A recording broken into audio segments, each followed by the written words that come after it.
Yeah.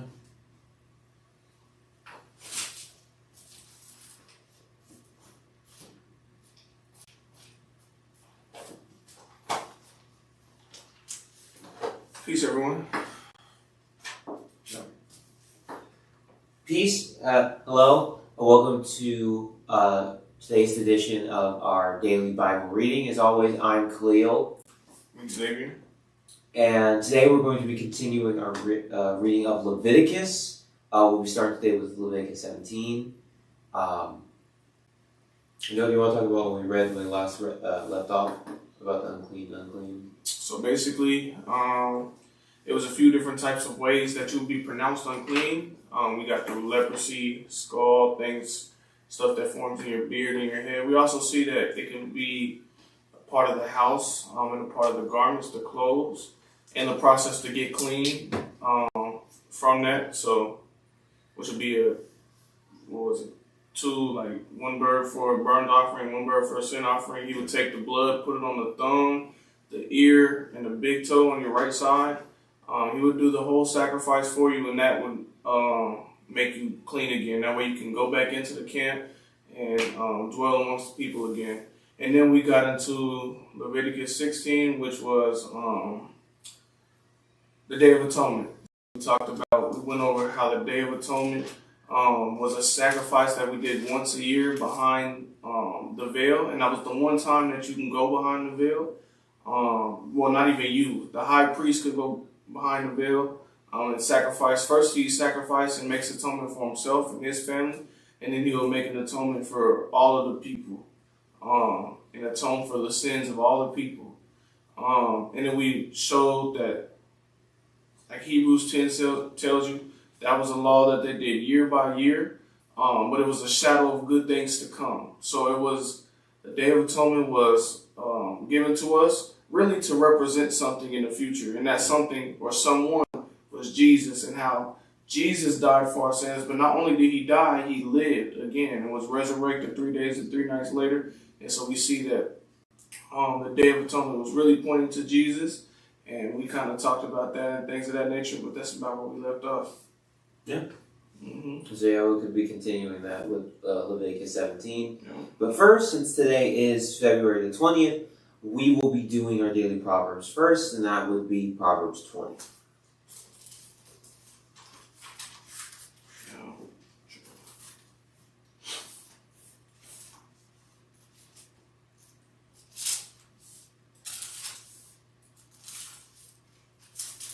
You want to go ahead? Oh yeah, sure. Okay, cool. Proverbs 20 and verse 1. Wine is a mocker, strong drink is raging, and whosoever is deceived thereby is not wise. The fear of a king is as the roaring of a lion. Whoso provoketh him to anger sinneth against his own soul. It is an honor for a man to cease from strife, but every fool will be meddling. The sluggard will not plow by reason of the cold, therefore shall he beg and harvest and have nothing. Counsel in the heart of man is like deep water, but a man of understanding will draw it out. Most men will proclaim every one his own goodness, but a faithful man who can find? The just man walketh in his integrity. His children are blessed after him. A king that sitteth in the throne of judgment scareth away all evil with his eyes. Who can say, I have made my heart clean? I am pure from my sin. Diverse weights and diverse measures, both of them are alike abominations to the Lord. Even the child is known by his doings, whether his work be pure and whether it be right. The hearing ear and the seeing eye the Lord hath made, even both of them.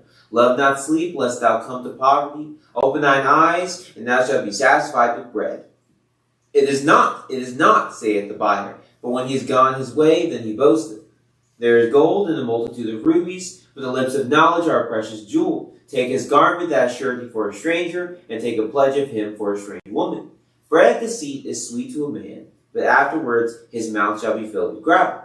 Every purpose is established by counsel, and with good advice make war. He that goeth about as a talebearer revealeth secrets, therefore meddle not with him that flattereth with his lips. Whoso curseth his father or his mother, his lamp shall be put out in obscure darkness. An inheritance may be gotten hastily at the beginning, but the end thereof shall not be blessed. Say not thou, I will recompense evil, but wait in the Lord, and he shall save thee. Diverse weights are an abomination unto the Lord, and the false balance is not good. Man's goings are of the Lord. How can a man then understand his own way? It is a snare to the man who devoureth that which is holy, and after vows to make inquiry. A wise king scattereth the wicked, and bringeth the wheel over them. The spirit of man is the candle of the Lord, searching all the inward parts of the belly. Mercy and truth preserve the king, and his throne is upholden by mercy. The glory of young men is their strength, and the beauty of old men is the gray head. The blueness of a wound cleanseth away evil, so do stripes the inward parts of the belly. Reading. Thank you.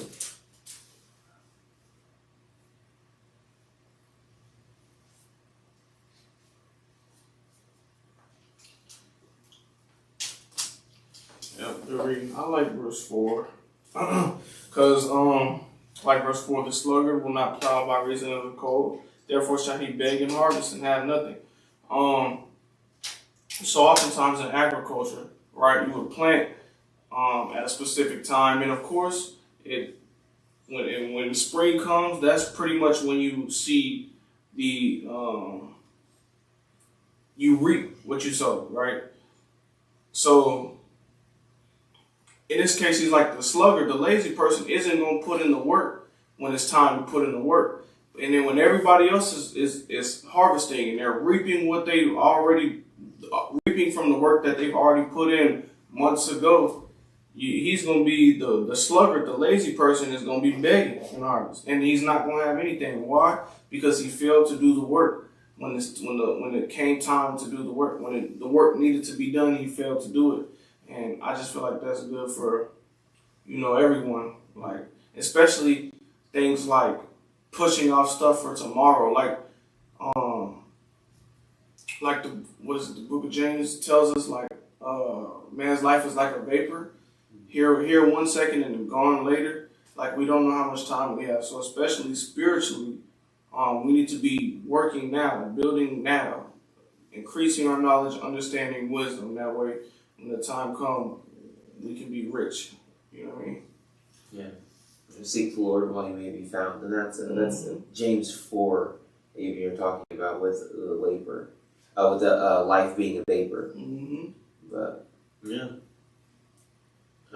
Something in particular that I really like, and said it a few times in this chapter, verse 10, and then as well as like 23, where diverse weights and diverse measures, both of them are like abomination to the Lord. Then 23, diverse weights are an abomination unto the Lord, and false balance is not good. Where it can be easy to like not think of it this way, but like in times past, like scales we have today, we just step on a scale and it tells us the weight. In the past, how you would weigh things, as you would have set weights, like you would have like, okay, I have this item, it's specific, it's like labeled, it is 1 pound, this is 2 pounds, this is 3 pounds. Just think of it like a dumbbell. And then you would have a scale with 2 ends, and then the item that you didn't know, like you didn't know the weight for, you put on one end, and the things you did know, like your dumbbells, which have a very specific weight that you've already measured, and you have like labeled, you put on the other end, and that's how you would find out like how much you weighed. And that's even why in the Bible sometimes they'll talk about like an ephod, or even like a talent, where when they're talking about like a talent of silver, a talent of gold, or the other ways they sometimes refer to money specifically in the Bible, they're talking about weight, like this much weight of silver, this much weight of gold, this much weight of bronze and brass. So when it's talking about having a false balance, or diverse weights, which means basically like if you have 2 1-pound weights, but one weighs a little bit more and one weighs a little bit less, then it's meaningless. And basically people would use that like fake weights that didn't actually weigh as much as they were supposed to in order to scam people. Like, you're supposed to pay me 20 pounds worth of like gold, but I use weights that are actually 30 pounds. So now you've actually paid me 30 pounds of gold because I used a bad balance. Where literally is just talking about the entirety of just having a false sense of like judgment, really, where you are scamming, or where you aren't what should be done in a situation you aren't doing. Because it's like, I'm using it for money because that is like sort of like how it was like the biggest application for it. But this is just talking about in general, or just you yourself, you have diverse weights, or you have a false balance, meaning that you just don't have a true sense of righteousness, a true sense of correct judgment with the Lord, where even Proverbs will talk about how people justify the wicked, where people call good evil and evil good. That's what it's talking about there. And the Lord hates that. It's an abomination to the Lord. Because as His creations, we are to hold the same judgment that the Lord has. And that's what His laws are really all about. It's His judgments. It's His righteousness. And we ought to have that same standard. So, yeah. Yeah. I like 11. Even the child is known by his doings, whether his work be pure and whether it be right. Really just, and that's pretty much as simple as one can put it. Like, even a child is known by, like, God is looking at a child and He can, like, oh, like, that was unrighteous, that was wicked, or that was righteous. That was, like, don't think because a child is a child that he has, like, a free pass to sin against God. Like, no. And that's something we've read consistently over the past few Proverbs, where He's talking about how to train up a child or teach a child. The point is, you're supposed to ensure that the child's work is pure, because it means, like, it's not, a child doesn't get to sin and everything is now good. Like, God's not looking at it or He's winking at it. No. Children aren't supposed to sin.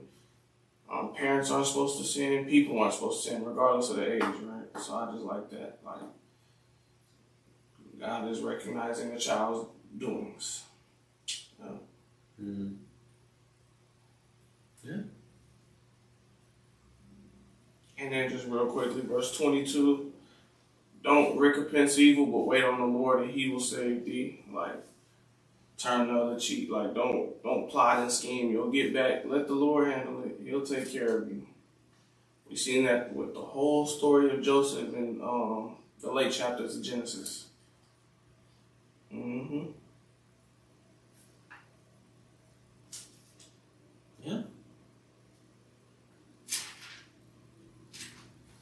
Anyway. Yeah, that's pretty much all I have to say now about Proverbs 20. Likewise. Alright, Leviticus 17 then.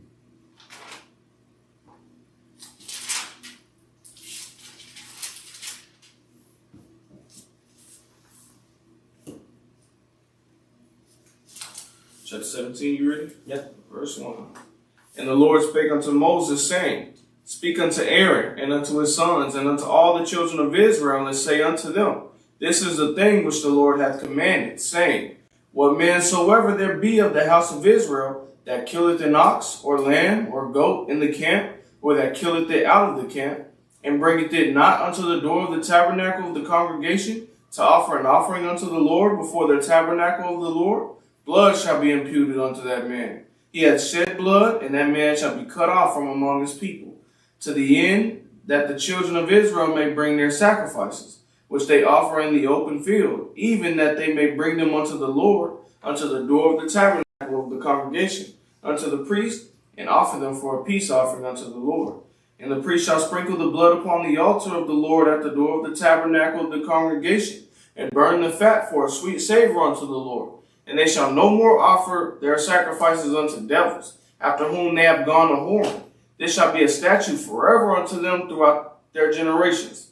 And thou shalt say unto them, Whatsoever man there be of the house of Israel, or of the strangers which sojourn among you, that offer a burnt offering or sacrifice, and bring it not unto the door of the tabernacle of the congregation to offer it unto the Lord, even that man shall be cut off from among his people.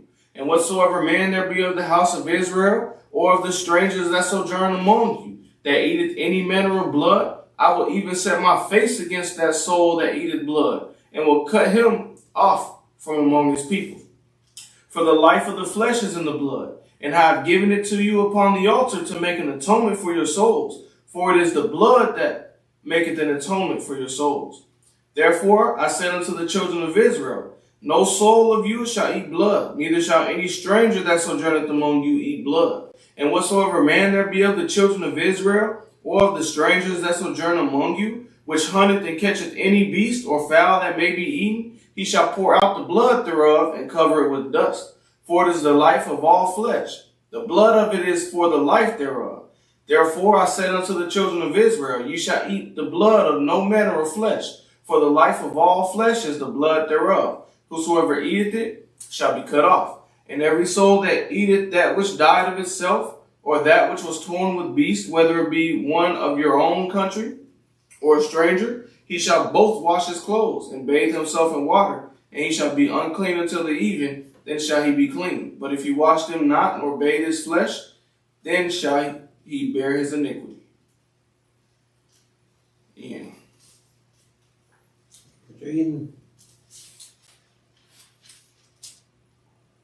Yeah.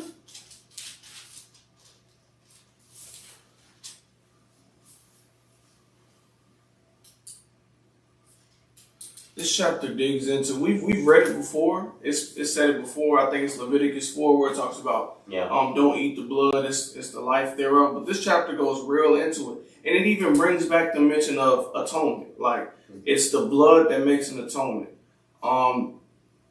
When people sin, there needs to be death. It's really that simple. The wages of sin is death, or the reward of sin is death, right? So there needs to be shed of blood for the remission of your sins, or to make an atonement for your sins. And so that's what he's saying here, like that the blood is for the atonement, it's not for you to eat. You know what I'm saying? So we're not supposed to be eating blood, but it also points back to what we were talking about yesterday, how Jesus shedding his blood for us and raising back up, that was him atoning for the sins of all the people, right? Yeah. So, but yeah, and then it even says like,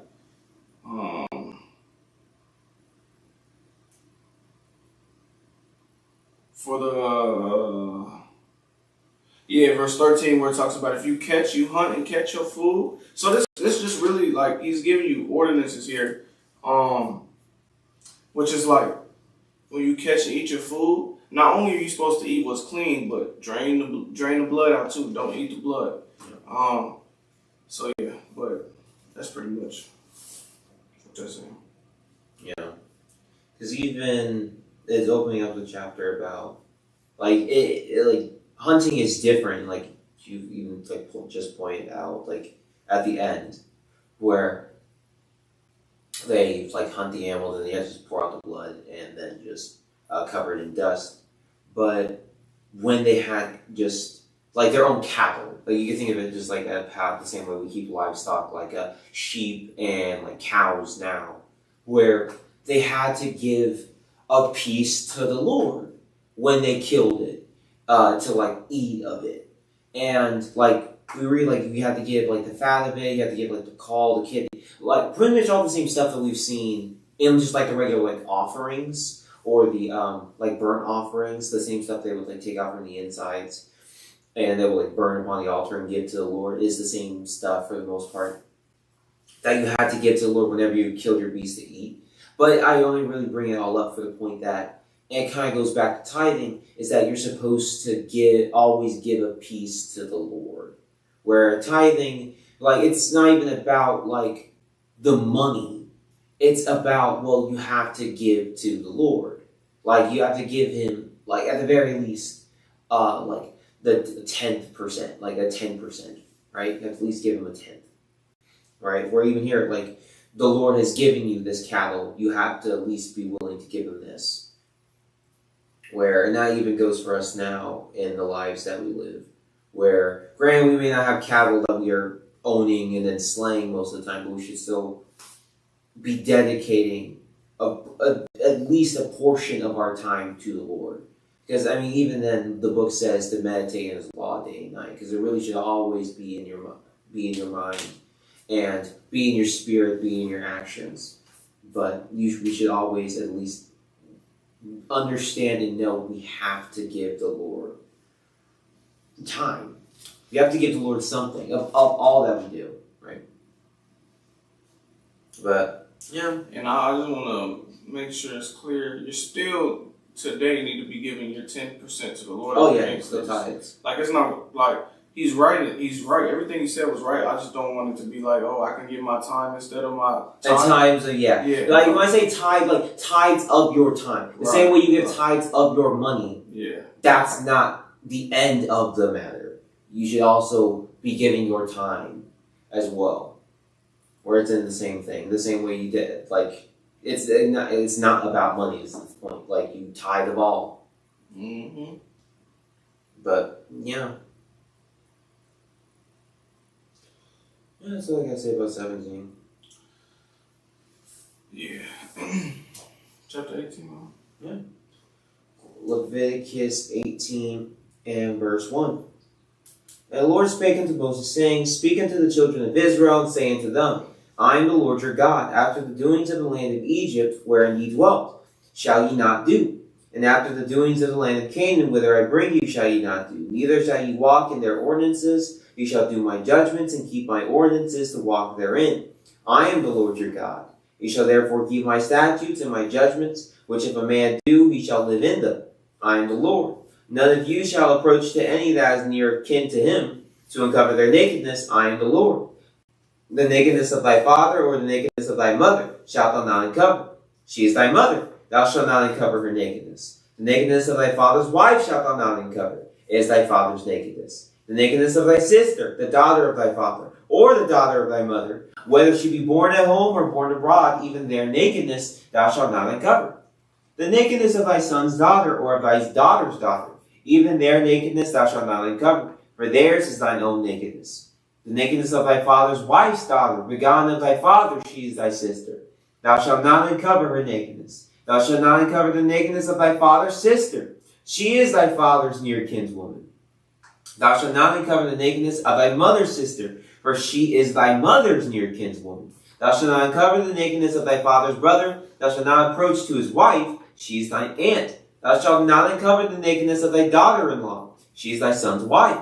Thou shalt not uncover her nakedness. Thou shalt not uncover the nakedness of thy brother's wife. It is thy brother's nakedness. Thou shalt not uncover the nakedness of a woman and her daughter. Neither shalt thou take her son's daughter, or her daughter's daughter, to uncover her nakedness. For they are her near kinswoman. It is wickedness. Neither shalt thou take a wife to her sister, to vex her, to uncover her nakedness, beside the other in her lifetime.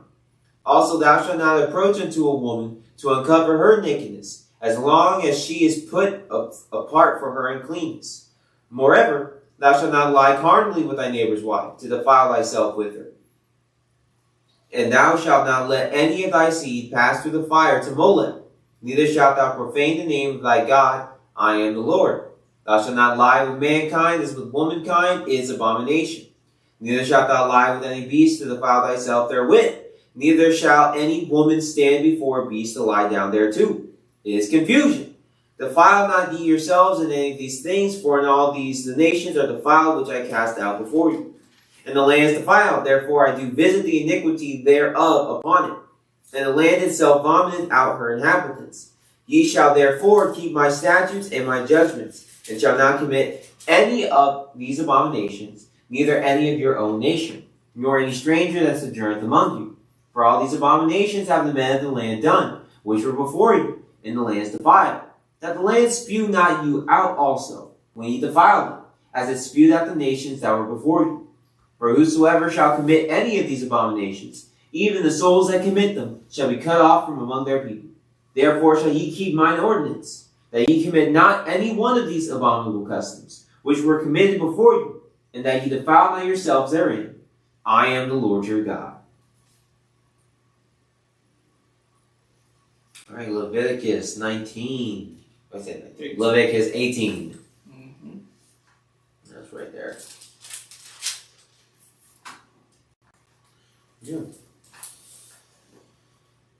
It's pretty good chapter. I mean, it's largely talking about what we would call like sexual immorality or in general fornication, which isn't just sex outside of marriage, it includes it, but it's like, what's it, a broad term. I'm trying to think of a synonym. There's a word I'm thinking of. It doesn't matter. It's just a broad term that covers pretty much any sexual sin or something that you shouldn't be doing of like a sexual nature, which is like the entirety of this chapter.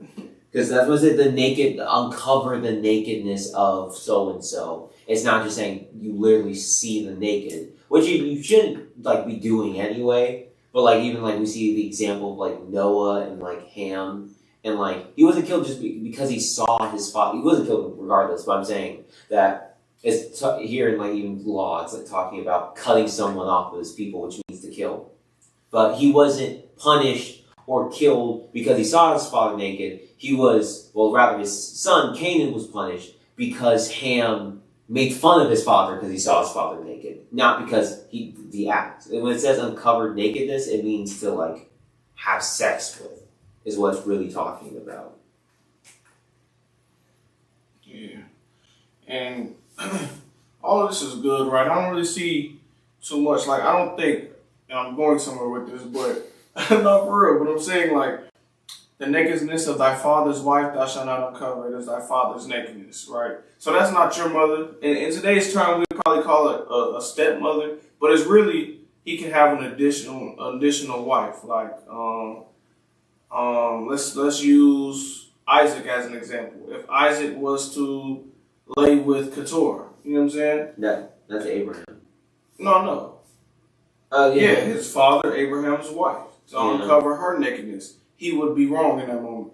So, of course, don't do that, right? The nakedness of thy sister, the daughter of thy father and the daughter of our mother, whether she be born at home or abroad. So no matter where she's at, she's your sister. Don't uncover her naked, right? All this is good. I say that to say, when we skip down to verse 22 and it says, thou shalt not lie with mankind as with womankind. It is an abomination. Saying, don't lie with another man like you would lie with the woman. It falls in the same line. If we're not supposed to lay with our sisters, we're not supposed to be gay neither, right? And it calls it an abomination. It's something the Lord hates, right? So I really just said all that really to get back to verse 22. Yeah. Like it's all of like, and then even 23. Neither shalt thou lie with any beast of the father thyself therewith. Neither shall any woman stand before a beast to lie down there too. Again, talking about sex, it is confusion. Where like it's the same thing. Where it's like a bestiality, like what it's called. Like that's not supposed to happen either. And that's even the point. Like this is basically like the go-to of like talking about what like fornication is. Like more so or less, where it's just like this is like it lists a lot of things that are considered like in that tax bracket, as you would call it. Where it's one of those things where it's just and like I say this because this is the thing of like all of these things that I've seen, literally nearly every single one that we read in this chapter, I have like either heard or seen someone like do. Or something, like not physically seen, but like you get what I mean. Where like I know a person who has done this, or know of a person, or I've heard of a person, where it feels like a lot of these things are like so ingrained in.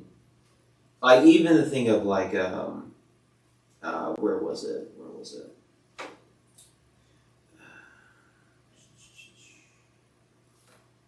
Like stuff like thou shalt not uncover the nakedness of thy brother's wife, is thy brother's nakedness. Like just like all of these things where like these were happening in the land of Canaan and in the land of Egypt, which is why the Lord's even bringing it up in the first place. Or even all the way back in like the biblical times, all of this stuff was happening. The same way, my point being, it's the same way as it was today. And it's one of those things where we just have to like understand that it's always going to be that way, I guess you could say, where the world is going to just function differently than the way that we should function. And we can't always look and that's just the thing that the Bible talks about. The friendship with the world is enmity with God, where we can't look to the world for examples of how Christians or followers of Christ should behave.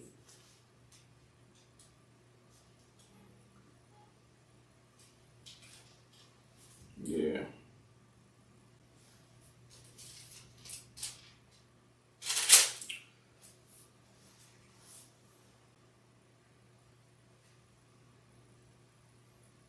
Yeah.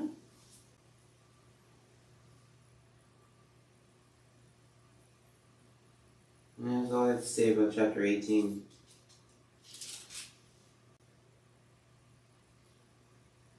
I kind of like verse 16. Because just you already read it, but where it talks about don't uncover the nakedness of thy brother's wife. It is thy brother's nakedness. I just like how he puts it there because, and this goes with, like, right there, that's adultery. You know what I'm saying? And adultery is a form of fornication, but it's adultery, though. It's its own bracket. But my point is, when a woman is married, like, she belongs to that man. Like, he put it like, that's your brother's nakedness. Like, why is, like, you messing up right there? I don't know, I just kind of like that. How he puts it right there. I mean, like, even, like, it's pointing out, like, specifically brother, specifically father. But even in 20, it just says, like, moreover, thou shalt not lie carnally with thy neighbor's wife to defile thyself with her. Where, like, it makes it even like, well, okay, like, just to cover all bases, don't sleep with anyone's wife. Yeah. Like, I said not your father, I said not your brother, I said not your son, and, like, sleeping with, like, your daughter-in-law would be crazy. And then, like, your son's daughter, your daughter's daughter, so, again, like, your grandkids, crazy. But, yeah, even to covering all their bases. I think even, a thing is, like, even with fornication, is that, like, the world today is more so mistaken between, like, I guess you could call love and lust, where they think, like, carnal lust is, like, equated to, like, the same as, like, love. You get what I mean? Where they're not the same.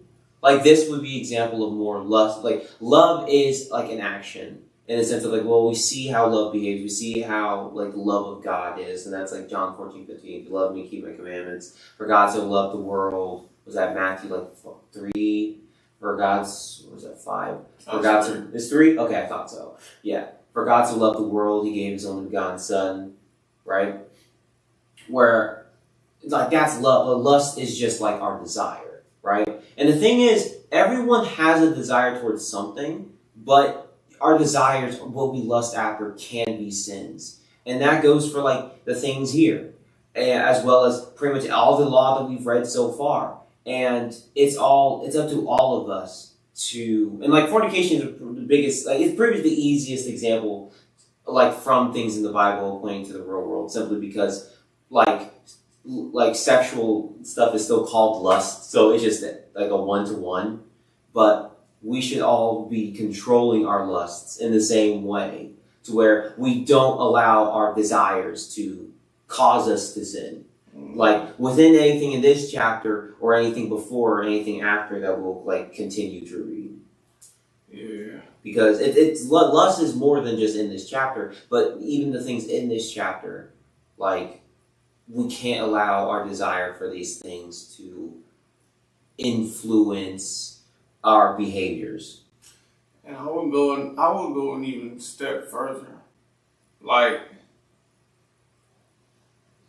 changing our desires. Yeah. You know what I'm saying? Like, because, Lord, you know, your desire. Yeah, like James tells you, you're not tempted by God, you're tempted, like, you're tempted by your own lust. By your own lust. Like, stuff that you're interested in. Like, if you like playing a game and it's the Sabbath day, you might be, like, tempted for it because you want to, like, you're lusting after that game. But my point of saying that is, we get to, like, once you take action and start, like, serving God and doing it, your lust start to change. For an example, like, you might eat pork. You You know what I'm saying? You go like, you learn about God, you learn how, okay, I'm not supposed to eat pork. 5, 6, 7, 8 years later, you're not even thinking about any pork. Like when you walk into a restaurant or something and you smell a pork chop, you get angry instead of being tempted to eat it. You get what I'm saying? Your lust can change. And my point in saying that is, like even in, like as we start serving God, and you brought up the whole lust point, like we should, and it's possible, and we're supposed to as sons of God, and daughters of God. We're supposed to, like, we're supposed to get to a point where that's not even a temptation anymore. Like, you're another man's wife. No, like there's no chance. You're my brother's wife. There's no chance. You get what I'm saying? Yeah. So that the desire's not like, even there. For example, Joseph. Yeah. Joseph, Potiphar's wife was trying to sleep with him. He was like, how can I commit this sin against God? Like he wasn't tempted. Even when you look at Jesus, when he was quote unquote tempted in the wilderness, Jesus, like, yeah, he was going through something, like Satan was actually tempting him, but was Jesus ever really tempted?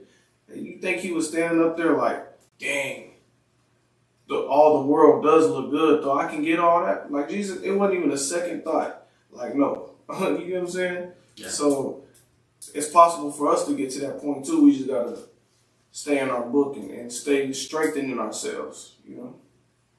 Yeah.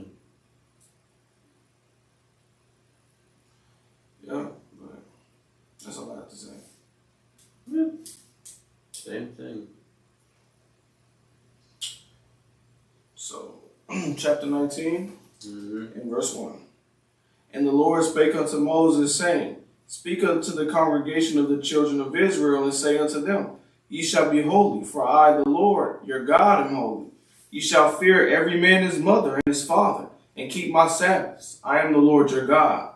Turn ye not unto idols, nor make to yourselves molten gods. I am the Lord your God. And if you offer a sacrifice of peace offerings unto the Lord, ye shall offer it at your own will. It shall be eaten the same day ye offer it, and on the morrow. And if aught remain until the third day, it shall be burnt in the fire. And if it be eaten at all on the third day, it is abominable. It shall not be accepted. Therefore everyone that eateth it shall bear his iniquity, because he hath profaned the hollow thing of the Lord, and that soul shall be cut off from among his people. And when ye reap the harvest of your land, thou shalt not wholly reap the corners of the field, neither shalt thou gather the gleanings of thy harvest. And thou shalt not glean thy vineyard, neither shalt thou gather the grapes of the vineyard. Thou shalt leave them for the poor and stranger. I am the Lord your God. Ye shall not steal, neither deal falsely, neither lie one to another. Ye shall not swear by my name falsely, neither shall thou profane the name of the Lord, the name of thy God. I am the Lord. Thou shalt not defraud thy neighbor, neither rob him. The wages of him that is hired shall not abide with thee all night until the morning. Thou shalt not curse the deaf, nor put a stumbling block before the blind, but shalt fear thy God. I am the Lord. Ye shall do no unrighteousness in judgment. Thou shalt not respect the persons of the poor, nor honor the persons of the mighty, but in righteousness shalt thou judge thy neighbors. Thou shalt not go up and down as a talebearer among the people, neither shalt thou stand against the blood of thy neighbor. I am the Lord. Thou shalt not hate thy brother in thine heart. Thou shalt in any wise rebuke thy neighbor, and not suffer sin upon him. Thou shalt not avenge, nor bear any grudge against the children of thy people, but thou shalt love thy neighbor as thyself. I am the Lord. Ye shall keep my statutes. Thou shalt not let thy cattle gender with the diverse kind. Thou shalt not sow thy field with mingled seed, neither shall a garment mingled of linen and woolen come upon thee. And whosoever lieth carnally with a woman, that is a bondmaid betrothed to an husband, and not at all redeemed, nor freedom given her, she shall be scourged. They shall not be put to death because she was not free. And he shall bring his trespass offering unto the Lord, unto the door of the tabernacle of the congregation, even a ram for a trespass offering. And the priest shall make an atonement for him with the ram of the trespass offering before the Lord for the sin which he hath done. And the sins which ye have done shall be forgiven him. And when ye shall come into the land, and shall have planted all manners of tree for food, then ye shall circumcise the fruit thereof as uncircumcised. 3 years shall it be uncircumcised unto you, it shall not be eaten of. But in the 4th year, all the fruit thereof shall be holy, to praise the Lord withal. And in the 5th year, ye shall eat of the fruit thereof, that it may yield unto you the increase thereof. I am the Lord your God. Ye shall not eat anything with the blood, neither shall you use enchantments, nor observe times. You shall not round the corners of your head, neither shalt thou mar the corners of thy beard. You shall not make any cuttings in your flesh for the dead, nor print any marks upon you. I am the Lord. Do not prostitute thy daughter to cause her to be a whore, lest the land fall to whoredom, and the land become full of wickedness. You shall keep my Sabbaths and reverence my sanctuary. I am the Lord. Regard not them that have familiar spirits, neither seek after wizards to be defiled by them. I am the Lord your God. Thou shalt rise up before the hoary head and honor the face of the old man, and fear thy God. I am the Lord. And if a stranger sojourn within thee in your land, ye shall not vex him. But the stranger that dwelleth with you shall be unto you as one born among you, and thou shalt love him as thyself, for ye were strangers in the land of Egypt. I am the Lord your God.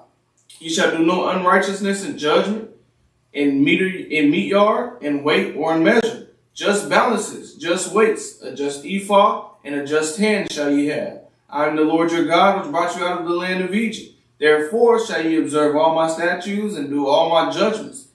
And observe all my statutes and all my judgments and do them. I am the Lord. Good reading. Thank you. This chapter to me helps kind of put into perspective that the old isn't different than the new. You get what I'm saying? Yeah. Like, oftentimes we kind of have this false, thought process that, this new introduces this love and this, love for your neighbor and things of that nature. But really, that's always been given to us. We were always supposed to do that, even in the old. Where it talks about in verse, first off, when he's giving you a law to how to treat your neighbor, it's showing how you love them. So even in verse 16, where it says, don't go up and down as a talebearer among the people, neither shalt thou stand against the blood of thy neighbor. Look out for your neighbor. Don't go up telling everybody business. We read this in Proverbs where, a talebearer separated chief friends? Or, yeah. We've read how a talebearer can hurt people. And so this is an example of, showing your love. You're not going to be a talebearer among the people. Verse 13, don't defraud your neighbor, neither rob him. The wages of him that is hired shall not abide with thee all night until the morning. So, don't defraud him, treat him right. Verse 14, don't curse the deaf, nor put a stumbling block before the blind, but fear the Lord. So this whole chapter is, even when you talk about verse 8 through 10, where it talks about when you're growing your vineyard, or you're growing, what does it say? When you're reaping the harvest from your land, so all your wheat's growing up, all your farm is growing. It says, where is it at? Verse 8? Yeah, verse 9. And when you reap the harvest of your land, thou shalt not wholly reap the corners of the field, neither shalt thou gather the gleanings of the harvest. So he says, don't reap the corners of your field. Why? Because in verse 10 it tells you, thou shalt leave them for the poor and the stranger. I am the Lord your God. So we also have ways, God also gave us ways to look out for the poor. Today, in today's world, we do have food banks and shelters for people that are hungry, but typically, it's hard for them to eat. Well, in God's ideal, in God's perfect kingdom that he was giving us the rules for, they would have a place to eat. They could just go and grab some from the corners of your field and they can be filled. And today it's crazy. This is my field. I planted all this, blah, blah, blah. I got to save this for, the poor people. Yes, this is the love we need to be showing. But my point in bringing all this up is to say this love wasn't brought in the New Testament. God is the same yesterday, today, and forever. The same love he was teaching in the New when he came down is the same love he was teaching when he was giving us the laws on how to dwell amongst our people. And it even goes as far as to say in verse 33 and 34. And if a stranger sojourn with thee in your land, ye shall not vex him. But the stranger that dwelleth with you shall be unto you as one born among you, and thou shalt love him as thyself. So not even just Israel, but anyone who's dwelling with you, you're supposed to show that same love for. So God's always been about loving your neighbors and things of that nature. And I think this chapter does a real good job on showing that, you know.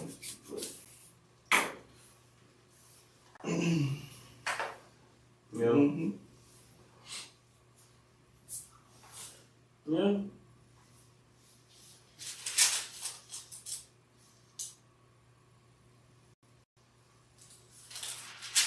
And I think there are even, to your point, like a few verses that even say that same, or go along with that same sort of, like 17, 18, 33, and 34, where thou shalt not hate thy brother in thine heart, thou shalt in any wise rebuke thy neighbor, and not suffer sin upon him, thou shalt not avenge, nor bear any grudge against the children of thy people, thou shalt love thy neighbor as thyself. I am the Lord. That love thy neighbor as thyself, literally, like what Christ says, the entire law and the prophets hangs on two things. The first being love like the Lord with all your body, your heart, your soul, and the second one being love thy neighbor as thyself. And then even the bit just about hate thy brother in thy heart, thou shalt in any wise rebuke thy neighbor, not suffer sin upon him. Again, that's another thing that even Jesus talks about again in the New Testament. But then even more importantly, but I want to focus on 33 and 34. If a stranger sojourn with thee in your land, ye shall not vex him. But the stranger that dwelleth with you shall be unto you as one born among you. And thou shalt love him as thyself. For ye were strangers in the land of Egypt. I am the Lord your God. Which even to me, two things.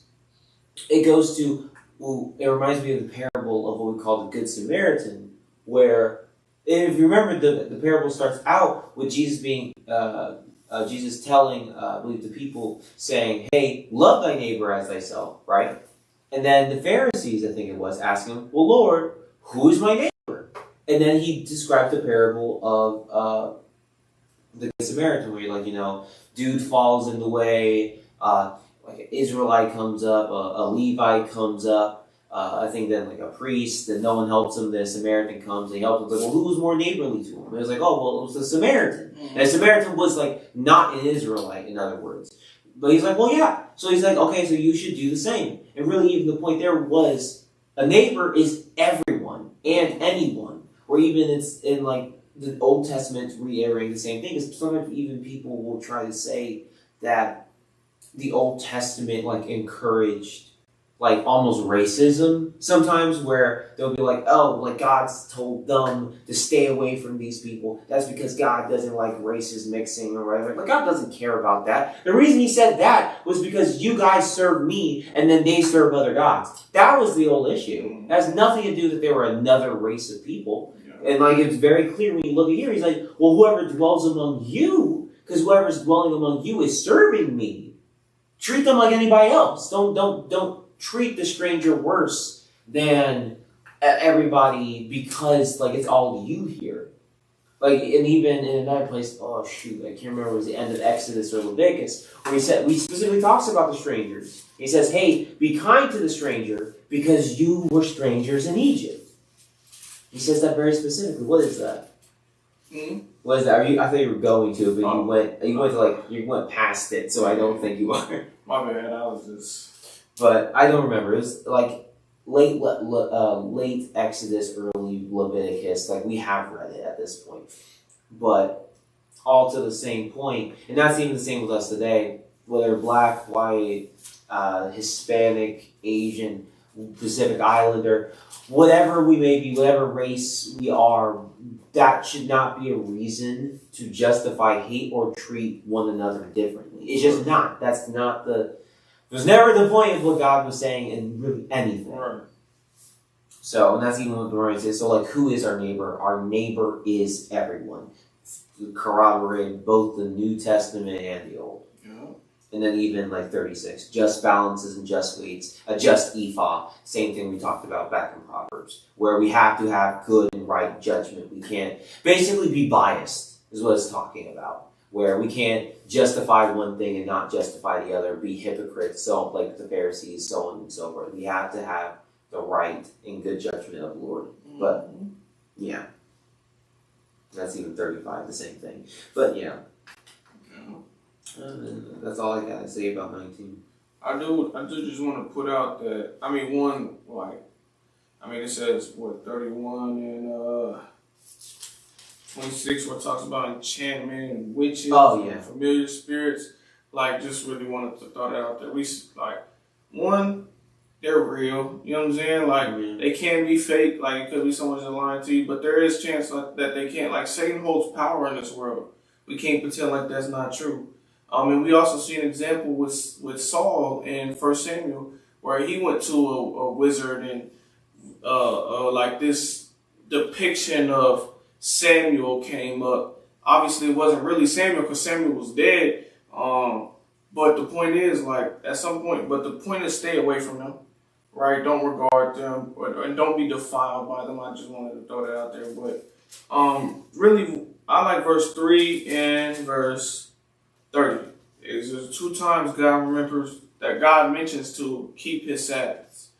And it's plural Sabbaths because, we just read in Leviticus 16, where he called the Day of Atonement, the 10th day of the 7th month, a Sabbath. So, yes, we need to be keeping the weekly Sabbaths every week on the 7th day, yes. But and I'm not sure if we'll get to Leviticus 23 today, but we'll also see that God has a few other days that he says it's a Sabbath to you as well, right? Well, all of them we need to be remembering and keeping to this day, right? Just like how we need to still love our neighbor to this day, like how we were just talking about and how this chapter talks about. Just like how we need to keep a just balance and a just hand and things of that nature. So with this chapter, nothing has been done away with this chapter. It's all still good, and that includes the Sabbath as well, right? Yeah. But we're close to at this point. Which I said we're real close to at this point, but yeah. What? The Sabbaths. Oh, yeah. All right, cool. Just literally one now. Oh, I meant in terms of the chapters. Oh, okay. Okay, cool. Leviticus 20, verse 1. And the Lord spake unto Moses, saying, Again, thou shalt say to the children of Israel, Whosoever he be of the children of Israel, or of the strangers that sojourn in Israel, that giveth any of his seed unto Molech, he shall surely be put to death. The people of the land shall stone him with stones. And I will set my face against that man, and will come up from among his people, because he hath given of his seed unto Molech, to defile my sanctuary, and to profane my holy name. And if the people of the land do any ways hide their eyes from the man when he giveth of his seed unto Molech, and kill him not, then I will set my face against that man, against his family, and will cut him off, and all that go whoring after him, to commit whoredom with Molech from among their people. And the soul that turneth after such as have familiar spirits, and after wizards to go whoring after them, I'll even set my face against that soul, and will cut him off from among his people. Sanctify yourselves therefore, and be ye holy, for I am the Lord your God. And ye shall keep my statutes and do them. I am the Lord which sanctify you. For every one that curseth his father or his mother shall be surely put to death. He hath cursed his father or his mother, his blood shall be upon him. And the man that committeth adultery with another man's wife, even he that committeth adultery with his neighbor's wife, the adulterer and the adulteress, shall surely be put to death. And the man that lieth with his father's wife hath uncovered his father's nakedness. Both of them shall surely be put to death. Their blood shall be upon them. And if a man lie with his daughter-in-law, both of them shall surely be put to death. They have brought confusion, their blood shall be upon them. If a man also lie with mankind as he lieth with a woman, both of them have committed an abomination. They shall surely be put to death, their blood shall be upon them. And if a man take a wife and her mother, it is wickedness. They shall be burned with fire, both he and they, that there be no wickedness among you. And if a man lie with a beast, he shall surely be put to death, and he shall slay the beast. And if a woman approach unto any beast, and lie down thereto, thou shalt kill the woman and the beast. They shall surely be put to death, their blood shall be upon them. And if a man shall take his sister, his father's daughter, or his mother's daughter, and see her nakedness, and she see his nakedness, it is a wicked thing. And they shall be cut off from the sight of their people. He hath uncovered his sister's nakedness, he shall bear his iniquity. And if a man shall lie with a woman having her sickness, and shall uncover her nakedness, he hath discovered her fountain, and she hath uncovered the fountain of her blood. And both of them shall be cut off from among their people. And thou shalt not uncover the nakedness of thy mother's sister, nor thy father's sister, for he uncovereth his near kin. They shall bear their iniquity. And if a man shall lie with his uncle's wife, he hath uncovered his uncle's nakedness, and they shall bear their iniquity. And they shall bear their sin. They shall die childless. And if a man shall take his brother's wife, it is an unclean thing. He hath uncovered his brother's nakedness. They shall be childless. Ye shall therefore keep all my statutes, and all my judgments, and do them, that the land whither I bring you to dwell therein spew you not out.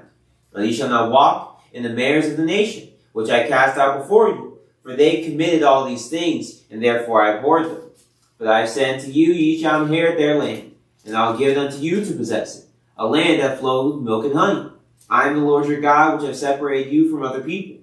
Ye shall therefore put difference between clean beasts and unclean, and between unclean fowls and clean. And ye shall not make your souls abominable by beast, or by fowl, or by any manner of living thing that creepeth on the ground, which I have separated you as unclean. And ye shall be holy unto me. For I, the Lord, am holy, and have severed you from other people, that ye should be mine. A man also or woman that hath a familiar spirit, or that is a wizard, shall surely be put to death. They shall stone them with stones. Their blood shall be upon them. Read, man. Thank you. Leviticus 20.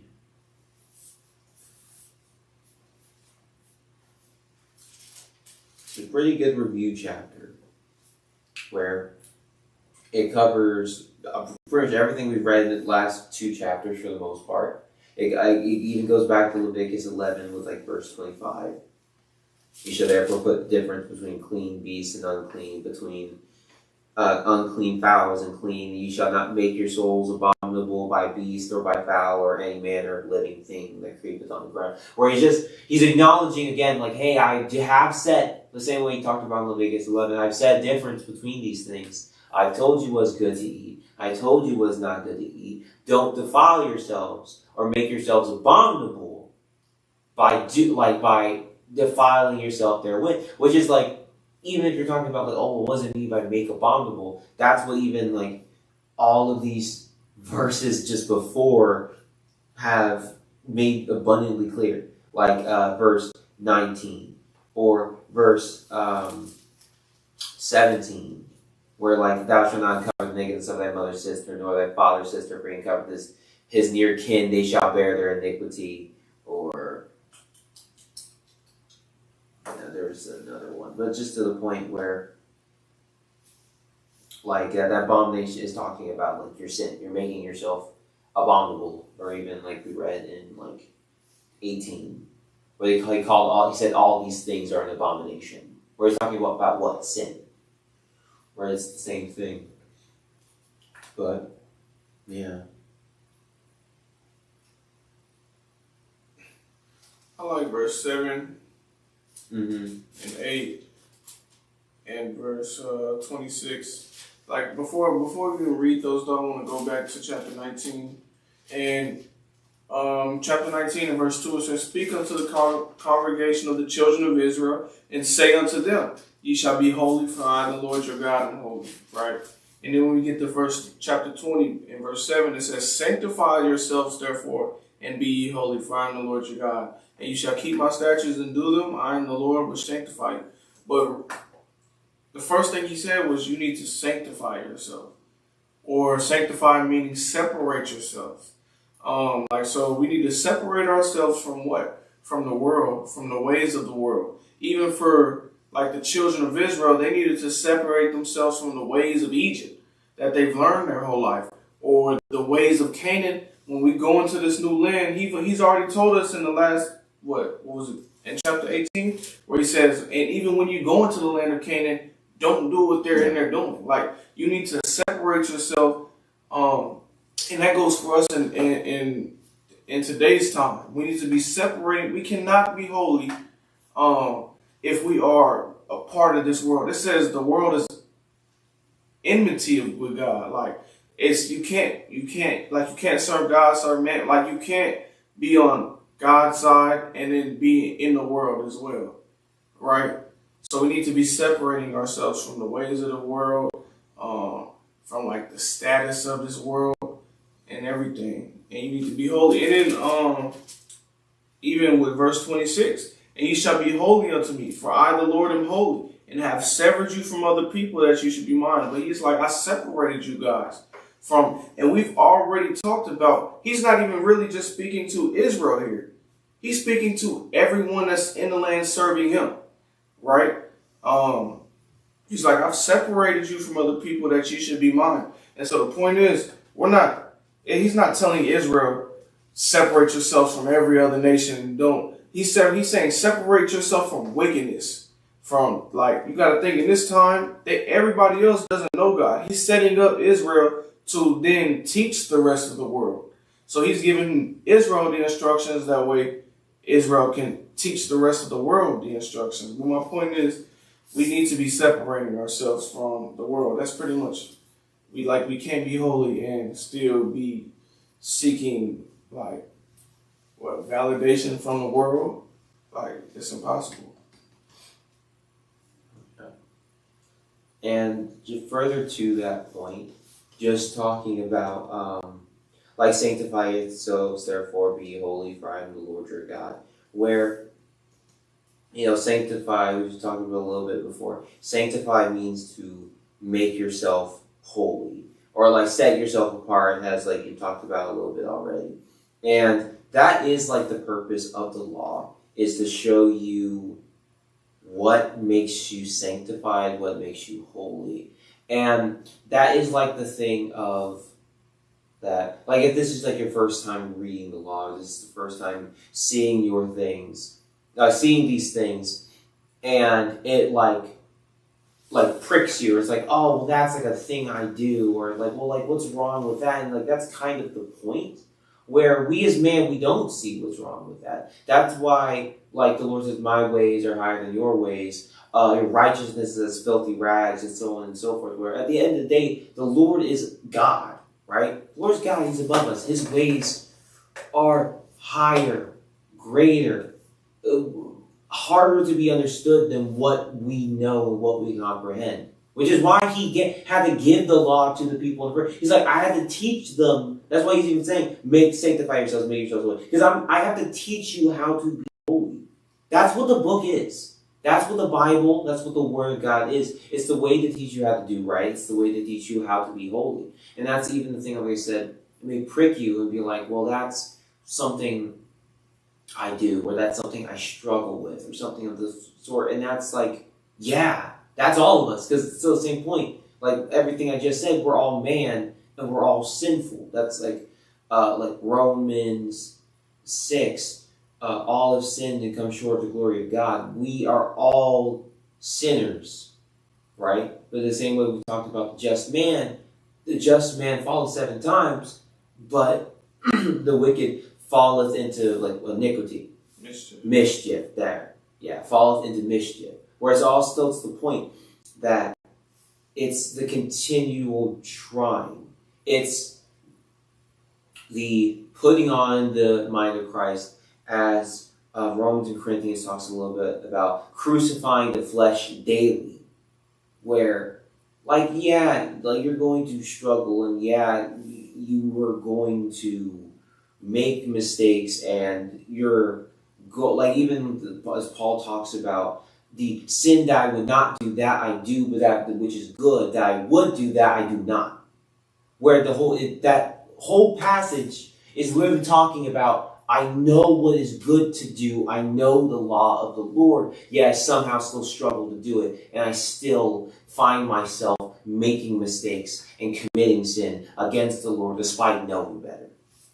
Right? That is the whole struggle. But that's why it is important. That's why he's talking about like 7 and 8. Sanctify yourselves, therefore. Be ye holy, for I am the Lord. Ye shall keep my statutes and do them. I am the Lord who sanctify you.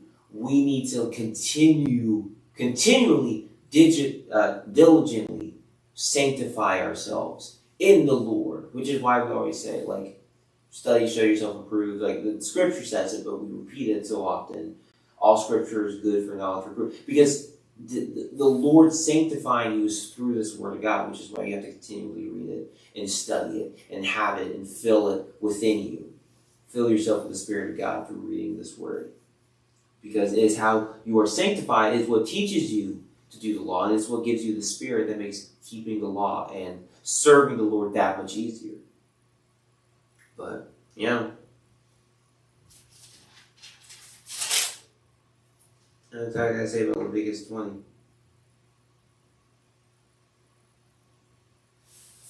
Whose turn is it? I believe yours. I'm pretty sure I have evens. Okay. Chapter 21, verse 1. And the Lord spake unto Moses, Speak unto the priests, the sons of Aaron, and say unto them, There shall none be defiled for the dead among his people, but for his kin that is near unto him, that is, for his mother, and for his father, and for his son, and for his daughter, and for his brother, and for his sister, a virgin that is nigh unto him, which hath had no husband. For her may he be defiled. But he shall not defile himself, being a chief man among his people, to profane himself. They shall not make baldness upon their head, neither shall they shave off the corners of their beard, nor make any cuttings in their flesh. They shall be holy unto their God, and not profane the name of their God. For the offerings of the Lord made by fire, and the bread of their God they do offer. Therefore they shall be holy.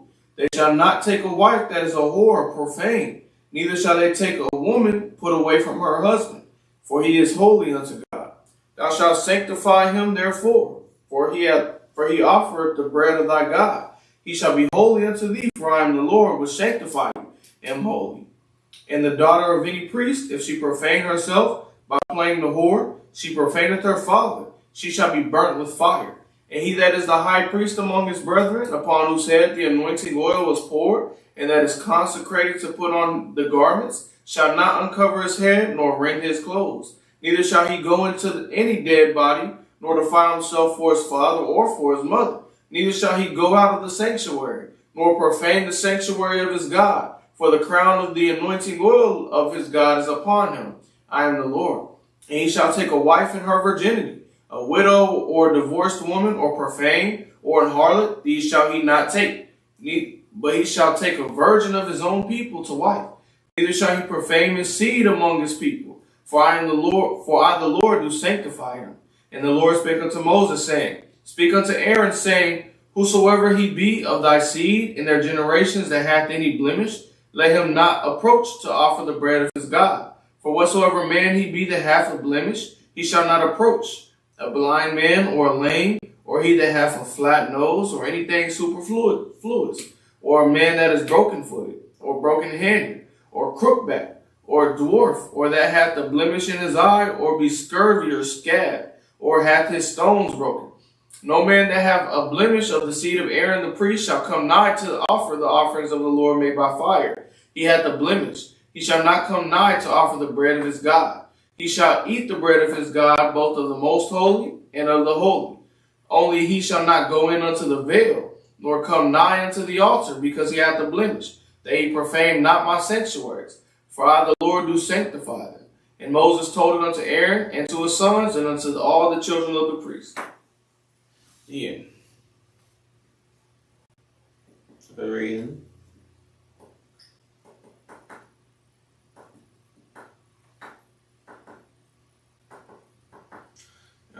Here we kind of have the rules for the priest and how they would operate. And like when it's talking about in verse chapter 1, there shall none be defiled for the dead among his people. So if you are a priest, you for no reason should be, like in today's term, like when someone dies, you're unclean by reason of dead body. So like a funeral, we could say. So you just can't go to anyone's funeral. But it says, but only for your kin that is near unto him, that is for his mother or his father or for his sons, for his daughter or for his brother, and for his sister, a virgin that is nigh unto him, which hath no husband, for her may he be defiled. But he shall not defile himself, being a chief man among his people, to profane himself. So really saying, like, you're a priest. He says you're a chief man among the people. Like, you are one of the priests of God. So you can't just defile yourself for any reason, or defile yourself by reason of dead body for any reason. It only has to be to someone that's near kinsman to him, right? Like, for example, if I was a priest and my mother died, I can go to that funeral. But if I was a priest and, like, my coworker died, I can't go to that funeral. Like, versus someone who's not a priest, they can go. But as a priest, I can't go. I must keep myself clean at all times. God gives you those, like if your mother or your father or your brother, sister, not even just your sister, but if your sister is not married, then you can go to that quote-unquote funeral or be unclean by reason of dead body or defile yourself, right? Yeah. But if you're a high priest, which is the one that, God anoints, you can't go at all. Yeah. You can't defile yourself by reason of dead body for no one, not your father or your mother. Nobody can you defile yourself by reason of dead body for, right? So that's that. Yeah. It also tells them how to marry, but marriages. I mean, and which is even something they talk a little bit about in the New Testament regarding not priests, but like deacons and bishops. But and more importantly, I think it goes even to the point of like 18 through like sort of like 21, where the wives that they could have they couldn't be like this says like they shall not take a wife as a whore or profane. No, they can't take a woman put away from her husband, for he is holy unto the Lord. Where the priests, and most especially the high priest, had to represent the holiness of Israel, of the Lord. Where, because even remember, like the priest, especially the high priest specifically, were meant to like end up representing Jesus. So they had to be fully holy. They had to be without blemish. So your wife can't have anything on her record, essentially, where someone can say something about you because of her. Like you can't have anything on your record. It's like that's why the high priest, for no reason at all, could ever be unclean. Like for your priest, okay, well you get a little leeway because like you're very near family, but the high priest not at all. And then even just like he goes into 18, even things that are just not a matter of like pollution, but or even sin in the example of like the wife being like profane, but just like outward blemishes. For whatsoever man he be that hath a blemish, he shall not approach a blind man or a lame, or he that hath a flat nose or anything superfluous. Superfluous literally just meaning anything just essentially small. Like any small issue. So it's just like there's pretty much anything that's like slightly wrong with the guy, he can't be a high priest. Because even like you talked about like with atonement, Christ represented the lambs, both the one that got killed and the scapegoat that was alive. But then and both of them were without blemish. And then you can go back to Passover, Exodus 12, which Jesus also represented the Passover. They're really both representing the same thing about Christ, that he was sacrificed for our sins in order for us to live, right? Because like even in the New Testament, John calls him like our Passover lamb. No, it was not John. But still the point, he's called our Passover lamb. But those lambs had to be without blemish. So the high priest, which also represents Christ, had to be without blemish too. So literally anything superfluous, like it could be, and it even continues. A man that's broken-footed or broken-handed or crook-backed or dwarf, or that hath a blemish in his eye, or be scurvy or scabbed, or hath his stones broken. No man that hath a blemish of the seed of Aaron the priest shall come nigh to offer the offerings of the Lord made by fire. He hath a blemish, he shall not come nigh to offer the bread of his God. Where none of these things make you unclean, or make you unholy, because it's not sin to be these things, and they'll make you unholy, and they don't even make you unclean. But just like, well, you can't take this role as a priest, like specifically because like sort of the reasons I already said, like they're meant to be perfect, they're meant to be holy, and they're meant to represent something. So that's even an interesting thing there.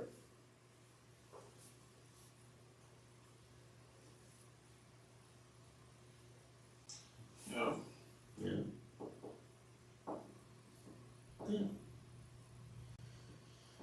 All right. We can go on to 22. Hey, quick question though. Yeah. Did you want to read 23 today? I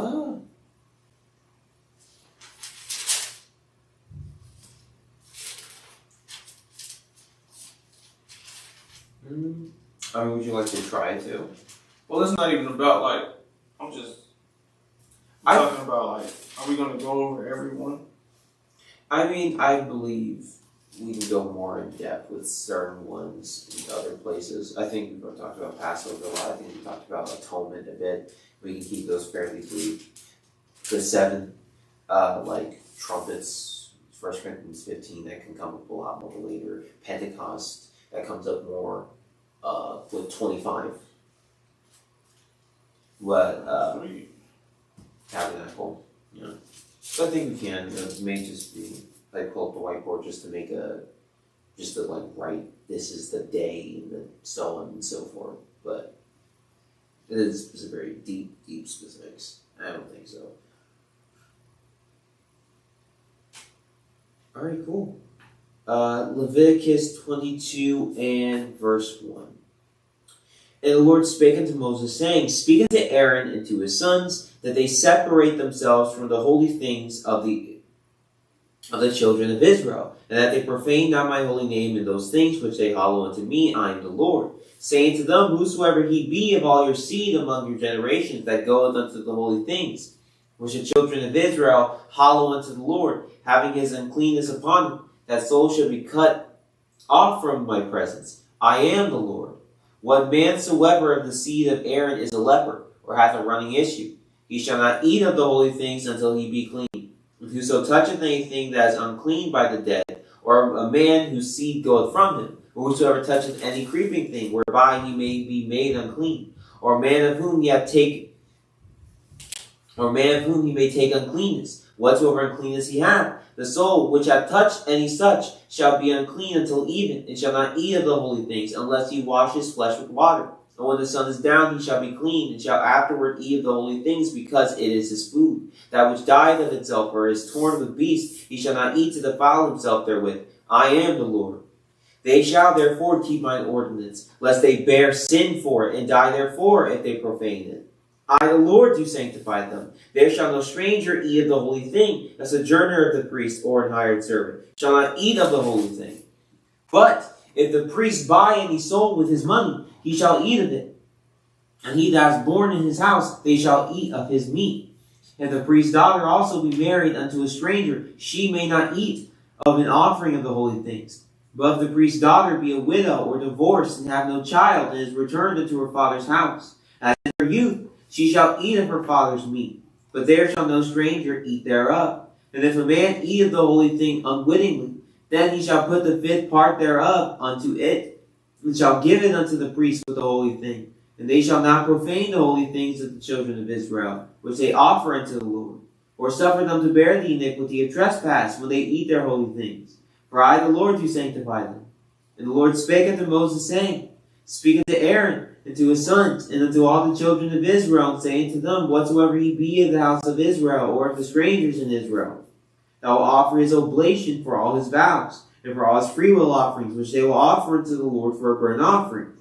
Ye shall offer at your own will a male without blemish of the beeves, of the sheep, or of the goats. Whatsoever hath a blemish, that shall ye not offer, for it shall not be acceptable for you. And whosoever offereth the sacrifice of peace offerings unto the Lord to accomplish his vow, or a freewill offering in beeves or sheep, it shall be perfect, to be accepted. There shall be no blemish therein, blind or broken, or maimed, or having a wen, or scurvy, or scab. Ye shall not offer these unto the Lord, nor make an offering by fire of them upon the altar unto the Lord. Either a bullock or a lamb that hath anything superfluous or lacking in his parts, that mayest thou offer for a freewill offering, but for a vow it shall not be accepted. Ye shall not offer unto the Lord that which is bruised, or crushed, or broken, or cut. Neither shall ye make any offering thereof in your land. Neither from a stranger's hand shall ye offer the bread of your God of any of these, because their corruption is in them, and blemishes be in them. They shall not be accepted for you. And the Lord spake unto Moses, saying, When a bullock, or a sheep, or a goat is brought forth, then it shall be 7 days under the dam, and from the 8th day and thenceforth it shall be accepted for an offering made by fire unto the Lord. And whether it be cow or ewe, ye shall not kill it, and her young both in 1 day. And when ye will offer a sacrifice of thanksgiving unto the Lord, offer it at your own will. On the same day it shall be eaten up, ye shall leave none of it until the morrow. I am the Lord, therefore shall ye keep my commandments and do them. I am the Lord. Neither shall you profane my holy name, but I will be hallowed among the children of Israel. I am the Lord which hallow you, that brought you out of the land of Egypt to be your God. I am the Lord.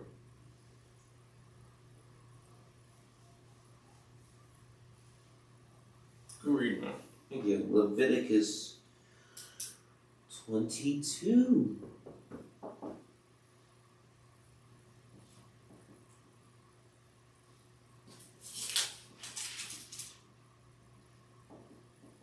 Mm-hmm.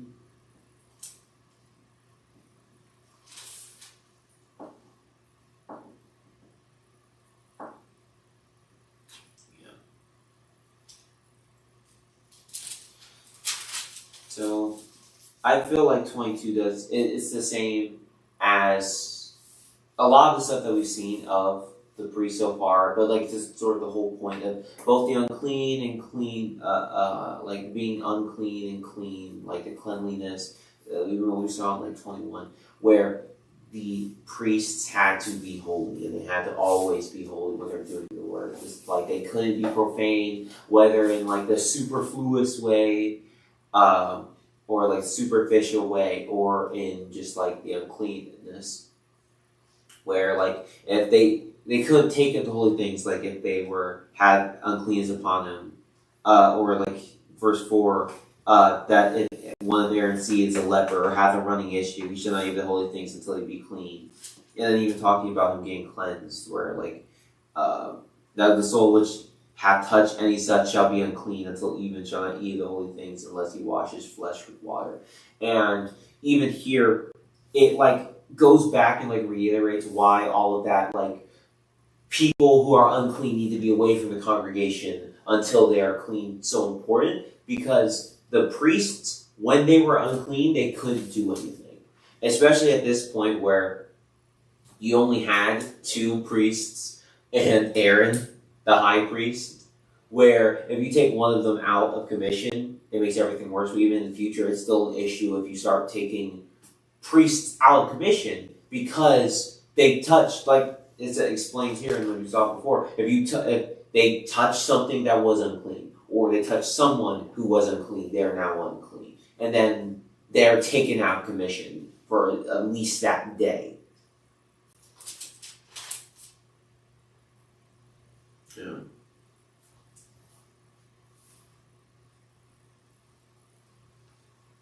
And I get that is even still the same thing. Or even like to bring up the offerings again, where like even the same way, like priests couldn't be without blemish. The offerings couldn't be without blemish either. Where couldn't be with blemish. Well, I said they couldn't be. I did a double negative. Couldn't be without. Yeah. Yeah. They couldn't be with blemish. They had to be without blemish. Yeah, they couldn't be blind, like verse 22, blind or broken or maimed or having a wen or scurvy or scab. You shall not offer these unto the Lord, or make an offering by fire of them upon the altar unto the Lord. Like they all had to be. Oh, it even says superfluous in the same way, like 23. Either a bullock or a lamb that had anything superfluous or lacking in his parts. Like it was the same way, where still Christ had to be perfect. Yeah. verse 8, that which dieth of itself, you can't eat. So we have a clean and unclean law. What's good for us to eat and what's not good for us to eat. But even if it's a cow, which is good for us to eat, even if it just dies by itself, like it's just standing, walking one day and it just falls over and dies, you're not supposed to eat it. You know what I mean? So it goes, it's a little bit even deeper than just clean and unclean. I mean, because you talked about before with the blood too, where it's like, well, but you can't eat the blood. And then even with the fat, where it's like, well, if you're offering the thing, well, you can't eat the fat either. And then even, well, like its carcass can't touch an unclean carcass or an unclean thing, because then it's just as bad now. Mm-hmm. Where like all of that, where like you have to keep like all of those things in mind as well. A good way of looking at clean and unclean, it's like the cheese touch. You know, when you was a kid, when you was a kid and you had the cheese touch and you would touch somebody, now they got the cheese touch or whatever. Is that how it worked? Like, I can't remember if that's exactly how it worked. But I think that's how. That's kind of how like if you was unclean. That's why we was reading. I know, what was it, chapter 13, 14, where it talks about how serious, like it says the priest has to shut them up. You know what I'm saying? Like they can't go anywhere until we see if you're clean or unclean or not. Yeah. Because if you were unclean and we just let you roam, you're getting everybody else unclean, like things of that nature. So yeah, and that's a whole mess. Yeah. So that's why I was taking it so serious. Mm-hmm. But yeah, it's like cheese touch. You get it. You can get somebody else. That literally is how like cleanliness works. Like anything unclean, whatever it touches, is also unclean now. Mm-hmm. Yeah. Alright, cool. Yeah, that's all I gotta say about 22. I'll go ahead and erase.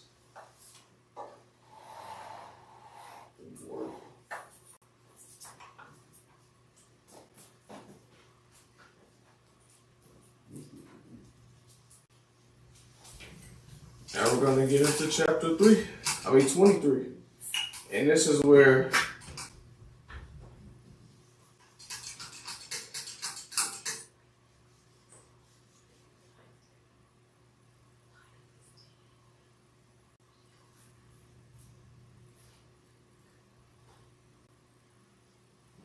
what are you saying though?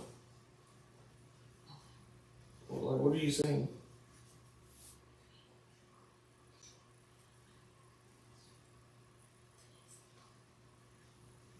I don't even understand what that means.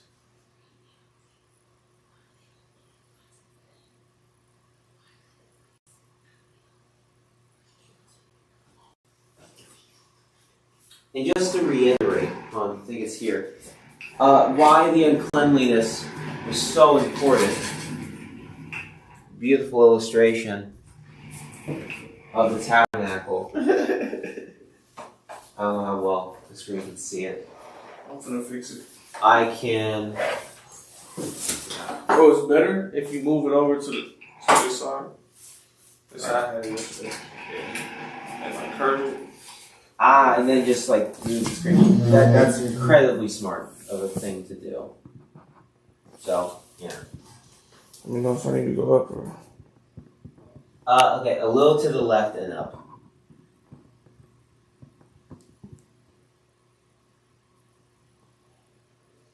I didn't realize there was such a long delay. Yeah, okay. That's good. Yep, yeah, there you go. So, same as last time, where the reason why the priests, why it was such an issue for them being unclean, or anyone in general, was because of the tabernacle. This is like an illustration of atonement, but it illustrates the same point.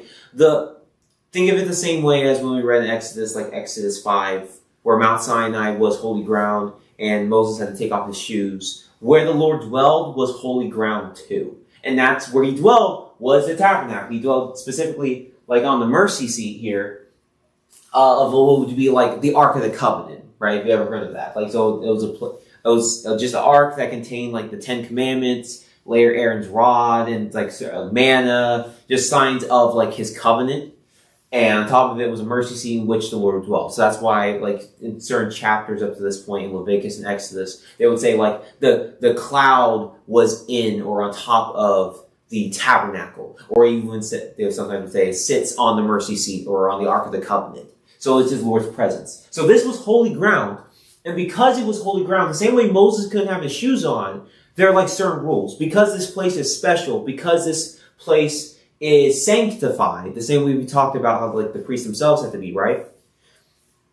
It needs to be treated with like a certain respect, right? And that's what all this clean and uncleanness is about. The priests, the Levites, also specifically the priests, the sons of Aaron, they worked in this tabernacle. Like Aaron specifically, even like with atonement, going beyond the veil, which like covered the inner portion of the tabernacle where the mercy seat was, and the priests in general just doing the sacrifices there, where all of these holy things they touched and dealt with daily, they couldn't be unclean and mess up these, and like pollute these holy things, which is why it says specifically, what was it? Specific verse I'm looking for.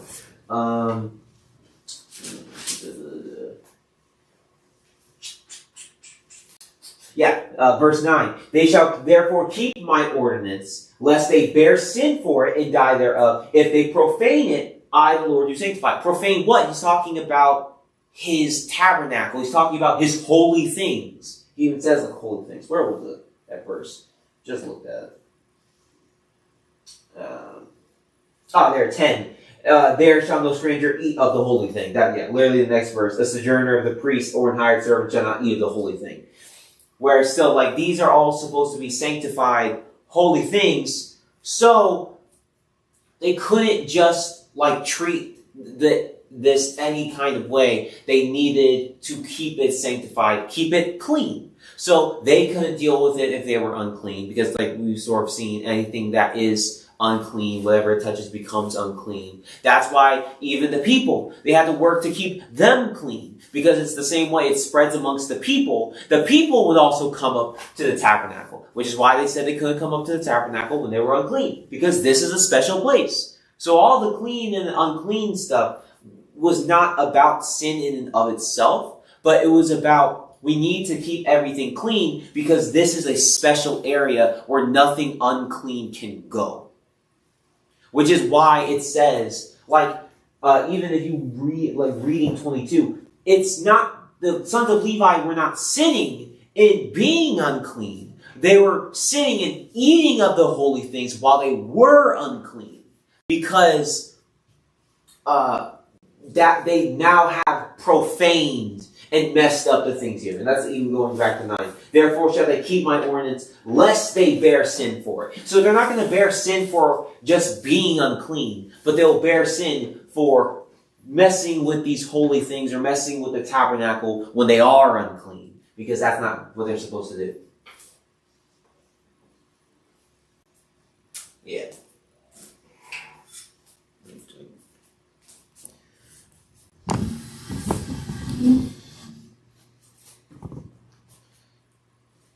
How you doing? I moved it back. Go ahead. I thought she was pulling it out for 23. I need to erase it. So I'm going to erase it back. Oh. You have him look at me, huh? That's what you did. You just need to read chapter 22. Well, yeah, alright. So now that we kind of recap, we're going to get into chapter 23. And this is most notably, identified as what most people would call like the feast days, which the Lord gave us to keep His feast, or another word for a few of them we can call them Sabbaths, like we just read in Leviticus 18, I think. Where He told us twice to keep His Sabbaths. So that's kind of what chapter 23 is talking about. I'm about to get into it. You want me to read now? Yeah, sure, go ahead. You want me to wait till yeah, no, we need some spray. Yeah, just go ahead. It's going to take me a second. Alright, chapter 23 and verse 1. And the Lord spake unto Moses, saying, Speak unto the children of Israel, and say unto them, concerning the feast of the Lord, which you shall proclaim to be holy convocations. Even these are my feasts. So he's saying, like, speak unto the children of Israel and teach them my feast. Like in verse 3, 6 days shall work be done, but the 7 days the Sabbath of rest and holy convocation. Ye shall do no work therein.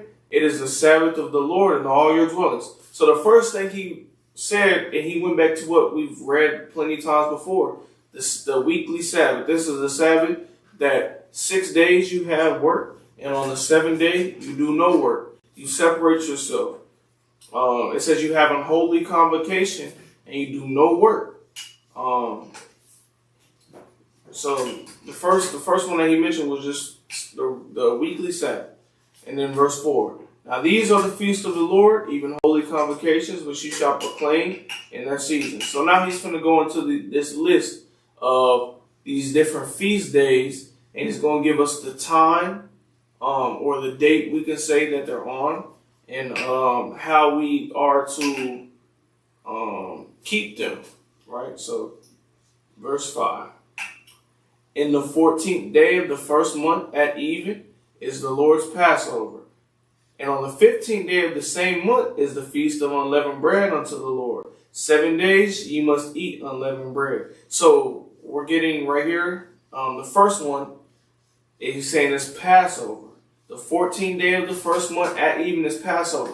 And we really kind of went over that in Exodus 12, where the firstborns of all the children of congregation that put the blood on the doorpost were saved, or they were passed over. They didn't go over that death.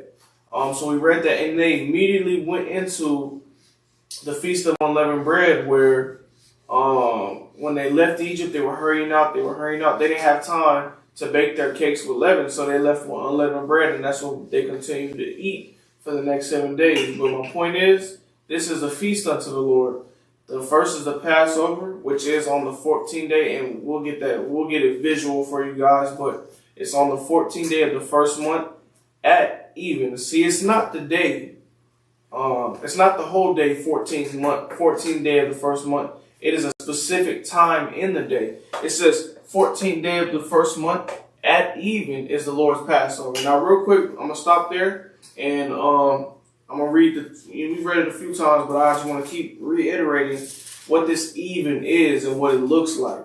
So Deuteronomy 16 and verse 6, it says, but at the place which the Lord thy God shall choose to place his name in, there thou shalt sacrifice the Passover, when?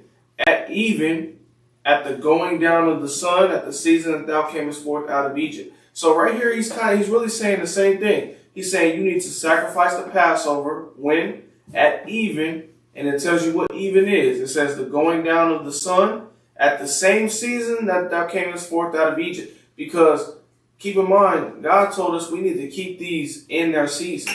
So the same season it was when Israel left Egypt is the same season that God commanded us to keep the Feast of Passover as well. But we came here really to show that this time period called even is when the sun is going down. I also want to go to Mark real quick. Mark chapter 1.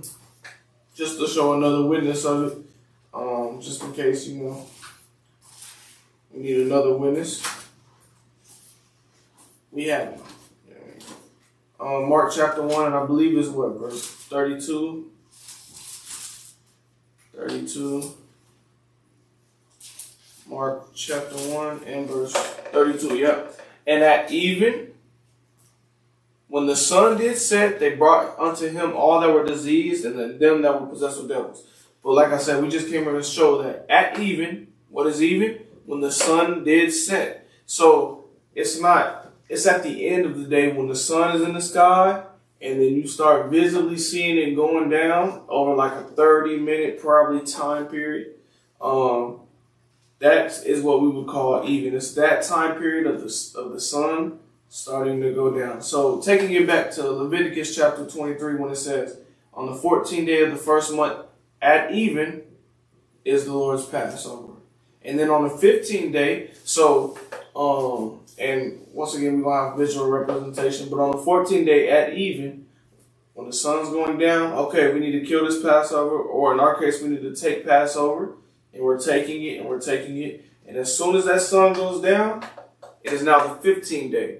So just like we read in Exodus 12, where the children were passed over, or where Israel was passed over and they immediately left out of Egypt and things of that nature, the same case here. We're going to get passed over, and we immediately go into the 15th day of the first month, which is the Feast of Unleavened Bread. In 7 days you must eat unleavened bread. Verse 7, and the first day you shall have a holy convocation. Ye shall do no servile work therein, but ye shall offer an offering made by fire unto the Lord 7 days. In the 7 days an holy convocation, and ye shall do no work. No servile work therein.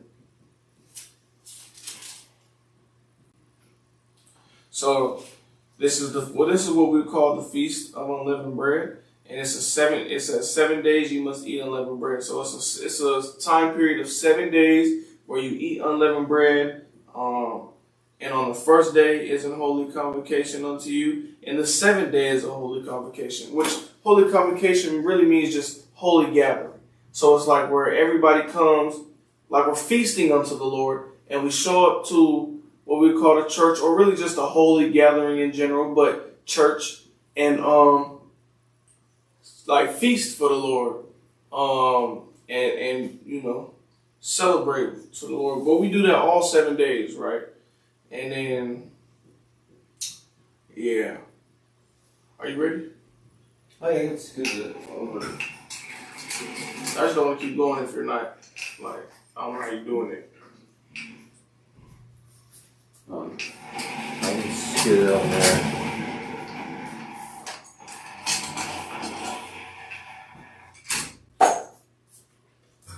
You gotta be careful with that because it causes a big blur on the screen. Yeah. No.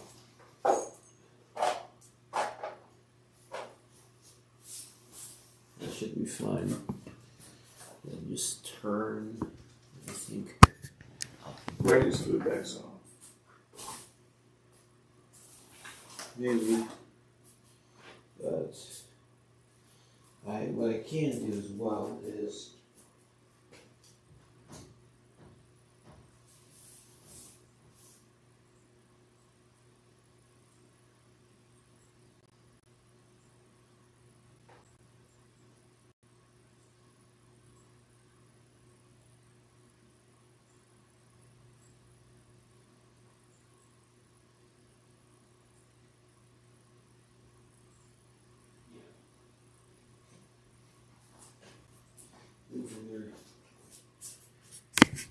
just push up a little bit more.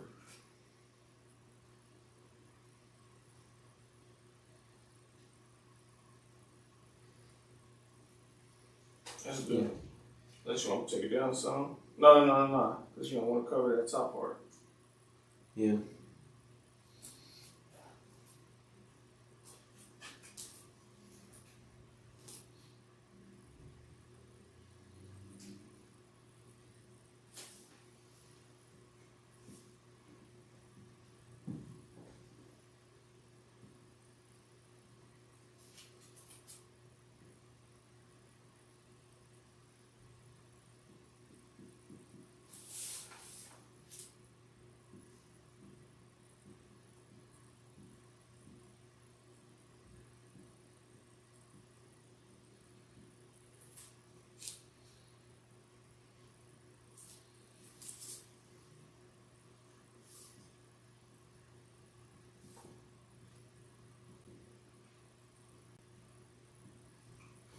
All right, but I'm gonna pick back up in verse 9 real quick. Unless. No, you go ahead. We go right as you go. Yeah, and then verse 9. So, like I said, we just talked about the Feast of Passover and the Feast of Unleavened Bread. Verse 9. And the Lord spake unto Moses, saying, Speak unto the children of Israel, and say unto them, When ye be come into the land which I give unto you, and shall reap the harvest thereof, then ye shall bring a sheaf of the first fruits of your harvest unto the priest. And he shall wave the sheaf before you, to be accepted for you on the morrow after the Sabbath. The priest shall wave it, and ye shall offer that day when ye wave the sheaf and he lamb without blemish of the first year for a burnt offering unto the Lord. And the meat offering thereof shall be 2 deals of fine flour mingled with oil, and offering made by fire unto the Lord for a sweet savor. And the drink offering thereof shall be of wine in the fourth part of an hin. And ye shall eat neither bread nor parched corn nor green ears until the selfsame day that ye have brought an offering unto your God. It shall be a statute forever throughout your generations in all your dwellings. And ye shall count unto you from the morrow after the Sabbath, from the day that ye brought the sheaf of the wave offering, 7 Sabbaths shall be completed. Even unto the morrow after the 7th Sabbath shall ye number 50 days. And ye shall offer a new meat offering unto the Lord.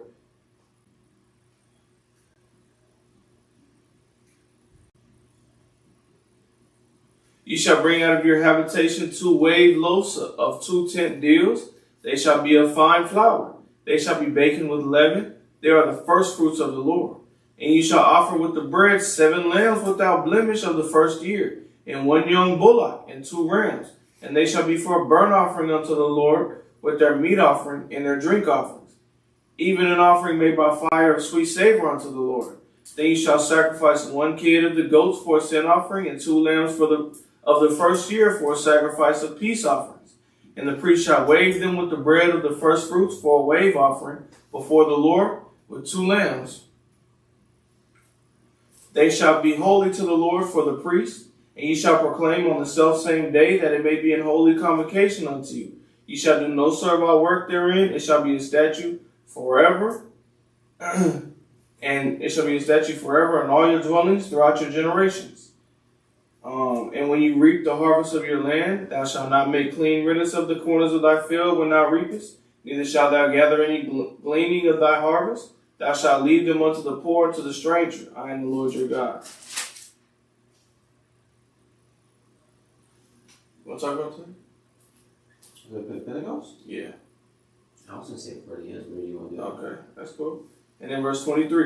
And the Lord spake unto Moses, saying, Speak unto the children of Israel, saying, In the 7th month, in the first day of the month, shall ye have a Sabbath, a memorial blowing of trumpets, and holy convocation.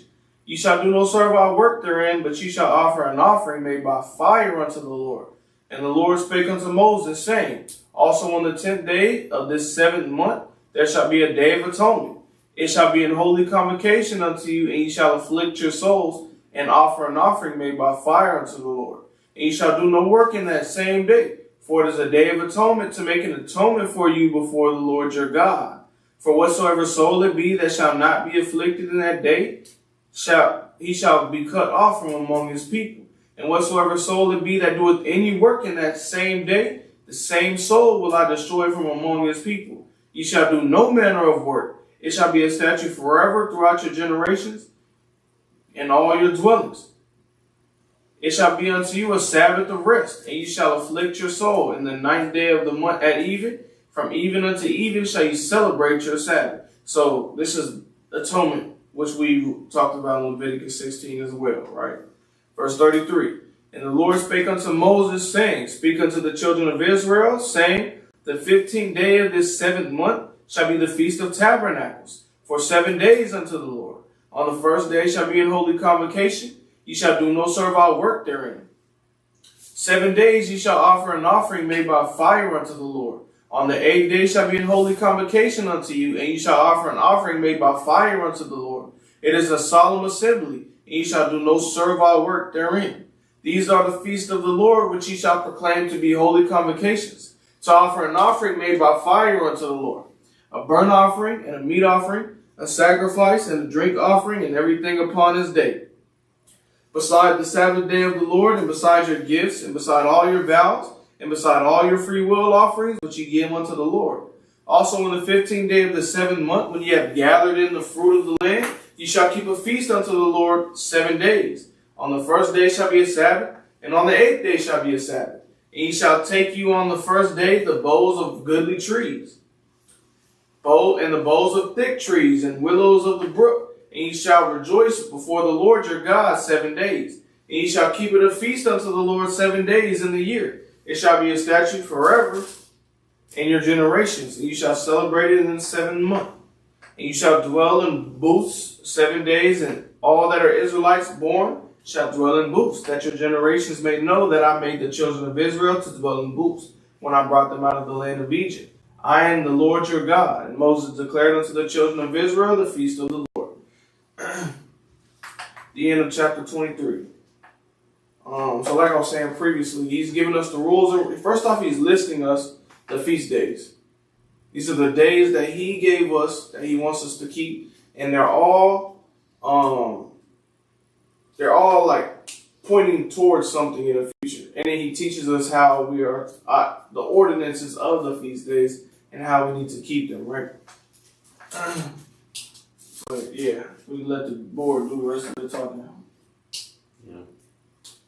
Yeah, so I wrote the feast days here. I wrote Sabbath, 7 day of the week, Holy Convocation. Like you said, Holy Convocation, holy gathering to the Lord, where and we can see several examples of, like even just to take the example, like just use the Sabbath first as an example of Holy Convocation. We see on the Sabbath day, Christ went to the synagogue, right? And he as the book says, he communed with the Pharisees out of the book. We see like Paul in Acts, he does the same thing. Whenever he would, Paul traveled everywhere. He was one of the greatest missionaries, right? But whenever he traveled to a new place, he would always go into the synagogue on the Sabbath day. And you would see that he did that everywhere because he was keeping a holy convocation. He had to go somewhere. We don't necessarily call them synagogues now. Most of the time we call them churches, but it's the same thing, where you're supposed to have a holy gathering with other believers. And to that point, And just to that point, like, you'll never read where the Sabbath is every day. You know what I mean? Yeah. Because you know how some people may say that. Like, it is a literal, like, time period on the 7th day, and there's an event that goes with it, and it's a holy gathering. So it needs to be on the 7th day, and you need to be having a holy gathering. It's not just any day or things of that nature. Yeah. Okay, go ahead. No, and then, no work, right? At this point, this is something we've seen a lot with the Sabbath, right? You're not supposed to work on the Sabbath, right? But then after that, they mentioned the Passover. You mentioned Exodus 12. We've seen this before. Exodus 13, we've seen unleavened bread in both of those chapters. We talked about a bit before. And you mentioned the even going down the sun. You went to, did you go to Matthew or Mark? Mark 1. Yeah, that's what I thought. Mark and Deuteronomy, where we know even was the going down the sun. Passover, as we saw Exodus 12. And 13 takes you straight into unleavened bread. Even the end of the 14th day here, I drew the diagram again, where here's even. This is where they kept the Passover. And because remember from Genesis 1, the Lord's days work differently than ours do. They start in the evening, what we would sometimes call night, which I wrote an E here for. And then we have the morning, which I wrote as an M. And then, once the morning ends, we have the next evening. That will be the beginning of the next day. So, when the sun's going down, it's even. That would be for the Lord, that would be the ending of the day. And remember, these are his feast days, right? That he's given to us. So, it's working off the same way. So, that even, the 14th day leads directly into the 15th day. So, they'll eat the Passover with unleavened bread, and they continued eating unleavened bread, like we saw in Exodus 12. And so then we had the 15th day, evening and morning. So that's why I wrote 15 days here. We get the 16th day, 17th, 18th, 19th, 20, 21. Which gets your 7 days of unleavened bread. So here you would have your holy convocation on this day here. And then here is where you would have another holy convocation. But people, and we can see again another example. Jesus, with when he got lost, you may know the story of Jesus getting lost in Jerusalem, because we've read it before. 3 times a year, all the males are to appear before the Lord. They would go and to the place he's called. This is referring to the feast days of the Lord: unleavened bread, the first fruits, which is also called Pentecost, and gathering, which is also called tabernacle. Right. But the point being is that it's a good example of that during this unleavened bread, they feasted or celebrate all 7 of these days. right? And like we can see that with that example of Jesus, when he got lost in the temple, it was during the Feast of Unleavened Bread, where, yeah. No, I was going to push it down. Does backing it up help it? That needs to come down. They couldn't see atonement or ingather. Yeah, but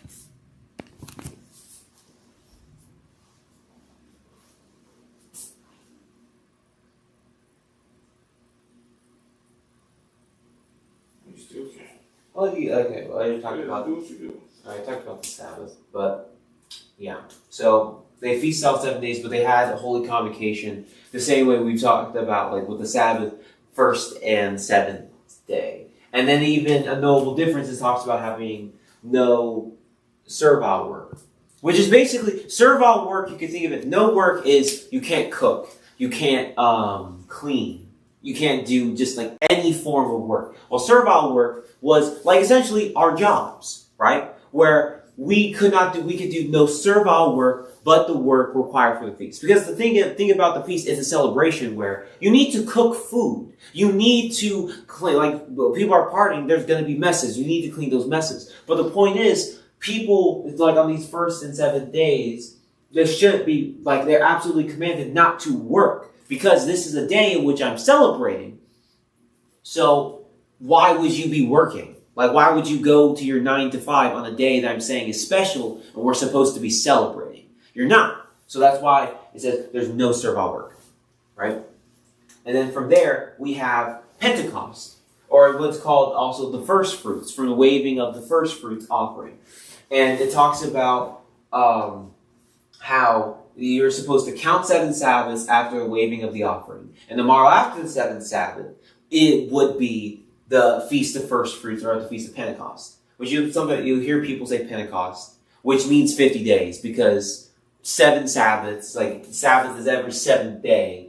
7 times 7, 49, the day after, it's 50, right? It's always roughly around 50 days. And even like, it's a deeper thing we can go into later, but even like we base this around Passover, because Jesus died on Passover. In the same way as the 14th day at even, that's the same time Jesus died. And we can see that more when we get into Matthew. But if you look at, what's it? Matthew 26, 27. When Jesus died, he died according to the ordinance of the Passover. He died the same way. So he was our offering, right? Because we're covered in his blood. He was the Lamb of God. He was our Passover lamb. He was the offering sacrifice for us. So we count Pentecost based off of when Jesus died being Passover. So we get the day of Pentecost from counting from here. Like I said, the 7 Sabbaths after the wave offering. You have to get 7 full Sabbaths. So like 7 full weeks after the Passover, and then the morrow after. So Pentecost is always on a Sunday. You get your 50 days. And it's the same way where Holy Convocation, you have to appear before the Lord. You have to have this holy gathering, but no servile work. Like you're not supposed to work today. It's a special day to the Lord. And then we have the memorial, the blowing of trumpets, which is specifically in the 7th month and the first day. And again, it's a holy convocation unto the Lord. Yeah, and once again, no servile work. And that's even memorial blowing of trumpets. It represents a lot of things about the Lord's coming. We talked about 1 Corinthians 15 a little bit, where it talks about at the last trump, right? About all of the dead in Christ rising, where that's again even what's representing there. And then can I see atonement? I can push it down a little bit now that they've talked about the other ones more.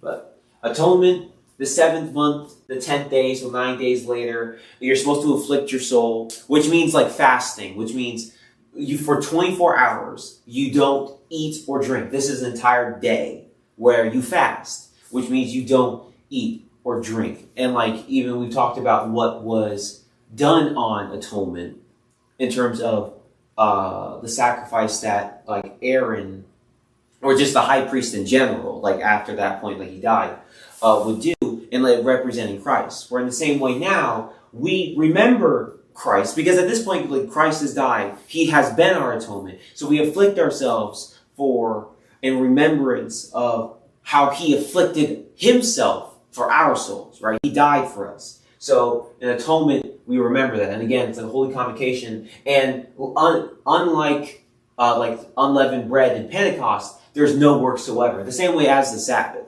Because it's a day of afflicting our souls. So we aren't doing anything. It's not even a celebration in the same sense as like unleavened bread or Pentecost, or even a memorial of the blowing of trumpets, where we're eating a bunch and we're celebrating. Where atonement, literally the purpose is to afflict ourselves because of how Christ suffered because of us, because of our sin. And then lastly, we have end gathering, also called tabernacle. Tabernacle because it talks that we dwelled in booths, or also called tents, which is another way of saying tabernacle. So that's what the name tabernacle comes from, because on this feast of end gathering, you dwell in tents. In the 7th month and the 15th day, and again, it was a feast of like these 8 days. And you would have a holy convocation on the 1st and the 8th day. It says 7 days, but on the 8th day, you would have a holy convocation. So it's like really 8 days. And again, it's still to the point on the 1st and like 8th day, you could absolutely do no servile work. And this is again one of the 3, unleavened bread, Pentecost, and end gathering, where the Lord commanded that all were to like appear before him until like the place where he chose his name, and that ended up being like Jerusalem to feast. So like really people were feasting during this entire time. So they were feasting all 8 of these days. They were feasting all 7 of these days, and they were going up to Jerusalem to feast on the day of Pentecost. So, yeah. And that is all of your feast days. And now even the thing of how they counted the months is another thing. Just they got months based off of the like new moons, which is, if you don't know, a new moon is like you have a moon cycle where you have a moon, like I'll start off with like, you have a full moon. That's just when the moon is completely in the sky. And then sometimes when you look up into the sky, the moon isn't quite there. And call it, we're at quarter moon. There are more moon phases than this, but I'll put like 3/4 moon. I don't know the official name. But like the moon has different cycles or phases, what people call them. You'll have a full moon, and then sometimes you'll have like 1/2 of the moon being seen, and then sometimes you'll have the other half of the moon being seen. And then when you don't see the moon at all, when it's not illuminated, like when it's not shining brightly, no part of it shining brightly in the sky, that's what you call a new moon.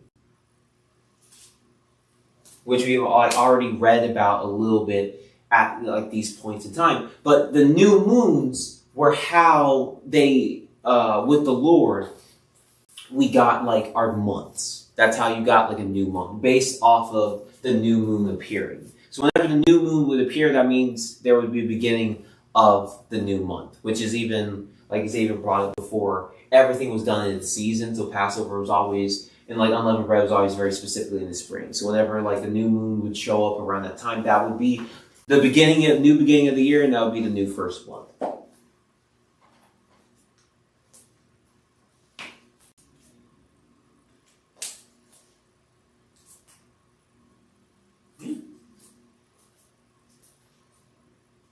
But I believe that is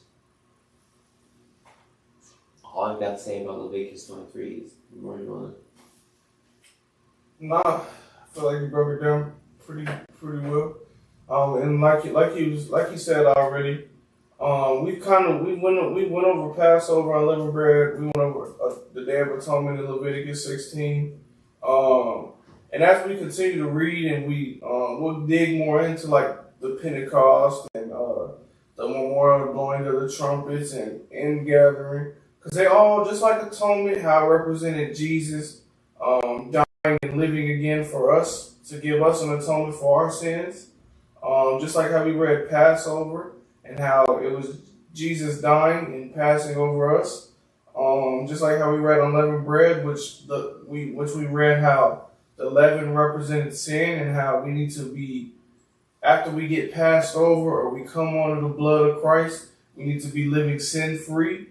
So like we kind of dug into these specific ones, but as we continue reading, we'll dig more into trumpets and Pentecost and tabernacle. But as of now, I think that's pretty good. All right.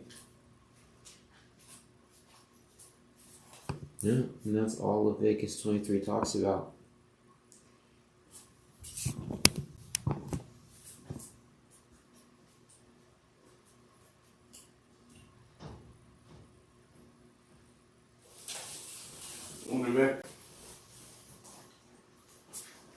Yeah.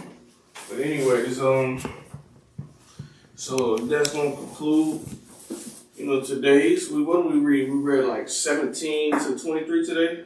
I believe so. So we got some good reading in, as well as our daily proverb. And just to let you know, if you're listening, since we're in the month of February, and February only has 28 days, I think, right? 28 days. 28. As we start getting down, we'll start doing 2 proverbs just to make sure we finish it all in the month of February. But yes, we read our proverbs. We read 17 through 23 of Leviticus.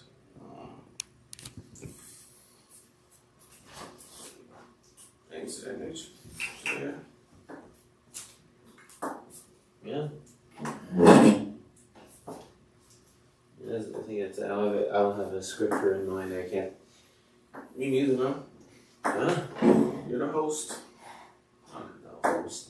Most definitely not a host. But yeah, okay. Yeah. So with that, we'll conclude our reading for today. Thank you as always for joining us for today's reading. Hopefully we'll see you next time. I guess that would be Sunday, 2 days from now. Concluding it with the same stuff as we always say. The Lord's been gracious. He's been kind. All of us got to wake up this morning. And Lord willing, even if we had bad days, like we are still alive now. And that's something that's always good to be gracious and ever thankful for. Because it's always like, we say it, sometimes we may say it, but sometimes we can lack the understanding of it, that a lot of people didn't wake up today, and it's by like the Lord's mercy we are not consumed. And as we talked about a lot today, like we've read a lot of today about the Lord's law and about cleanliness, and we talked about lust, and we read a lot about fornication and just general laws, and we of course read the feast days. But even the thing that we've all been, at least like one of the main points I took away from today is that we've all been sinners, right? All have sinned and come short of the glory of God. All of us at one point or another have broken one of the laws of God that we are reading through now, and through like all the stuff that we'll continue to read as we just read throughout the rest of the Bible. And it's ever to be important. The Lord's been merciful, and the Lord came and died for us to give us a chance. It's always important to be mindful and grateful, and to not, as the Lord puts it, take His name in vain. To where the Lord has given us a chance, and it's like Hebrews 10 and 26 says, right? Like if we sin willfully, how's it put? Like if we sin willfully after we come to the knowledge of the truth, there's no more sacrifice for sin. Like we know now, and we have to work harder. To whom much is given, much is required. So with that, be diligent. Study to show yourself approved to the God. All Scripture is good for knowledge, rebuke, reproof, instruction in righteousness. Be vigilant, because Satan is out here seeking whom he may devour like a lion, right? Be charitable. Charity is the bond of perfectness. Be humble, have humility, right? For honor is humility, right? Remain meek, remain long-suffering, try and get faith, work with patience, be faithful in all things. So have the mind of Christ, put on the armor of God, so on and so on. But it all stems from the Word of God. So continually read and study for yourself. But yeah, with all that, I have nothing more to say. Thank you again, and good night. Peace. Peace.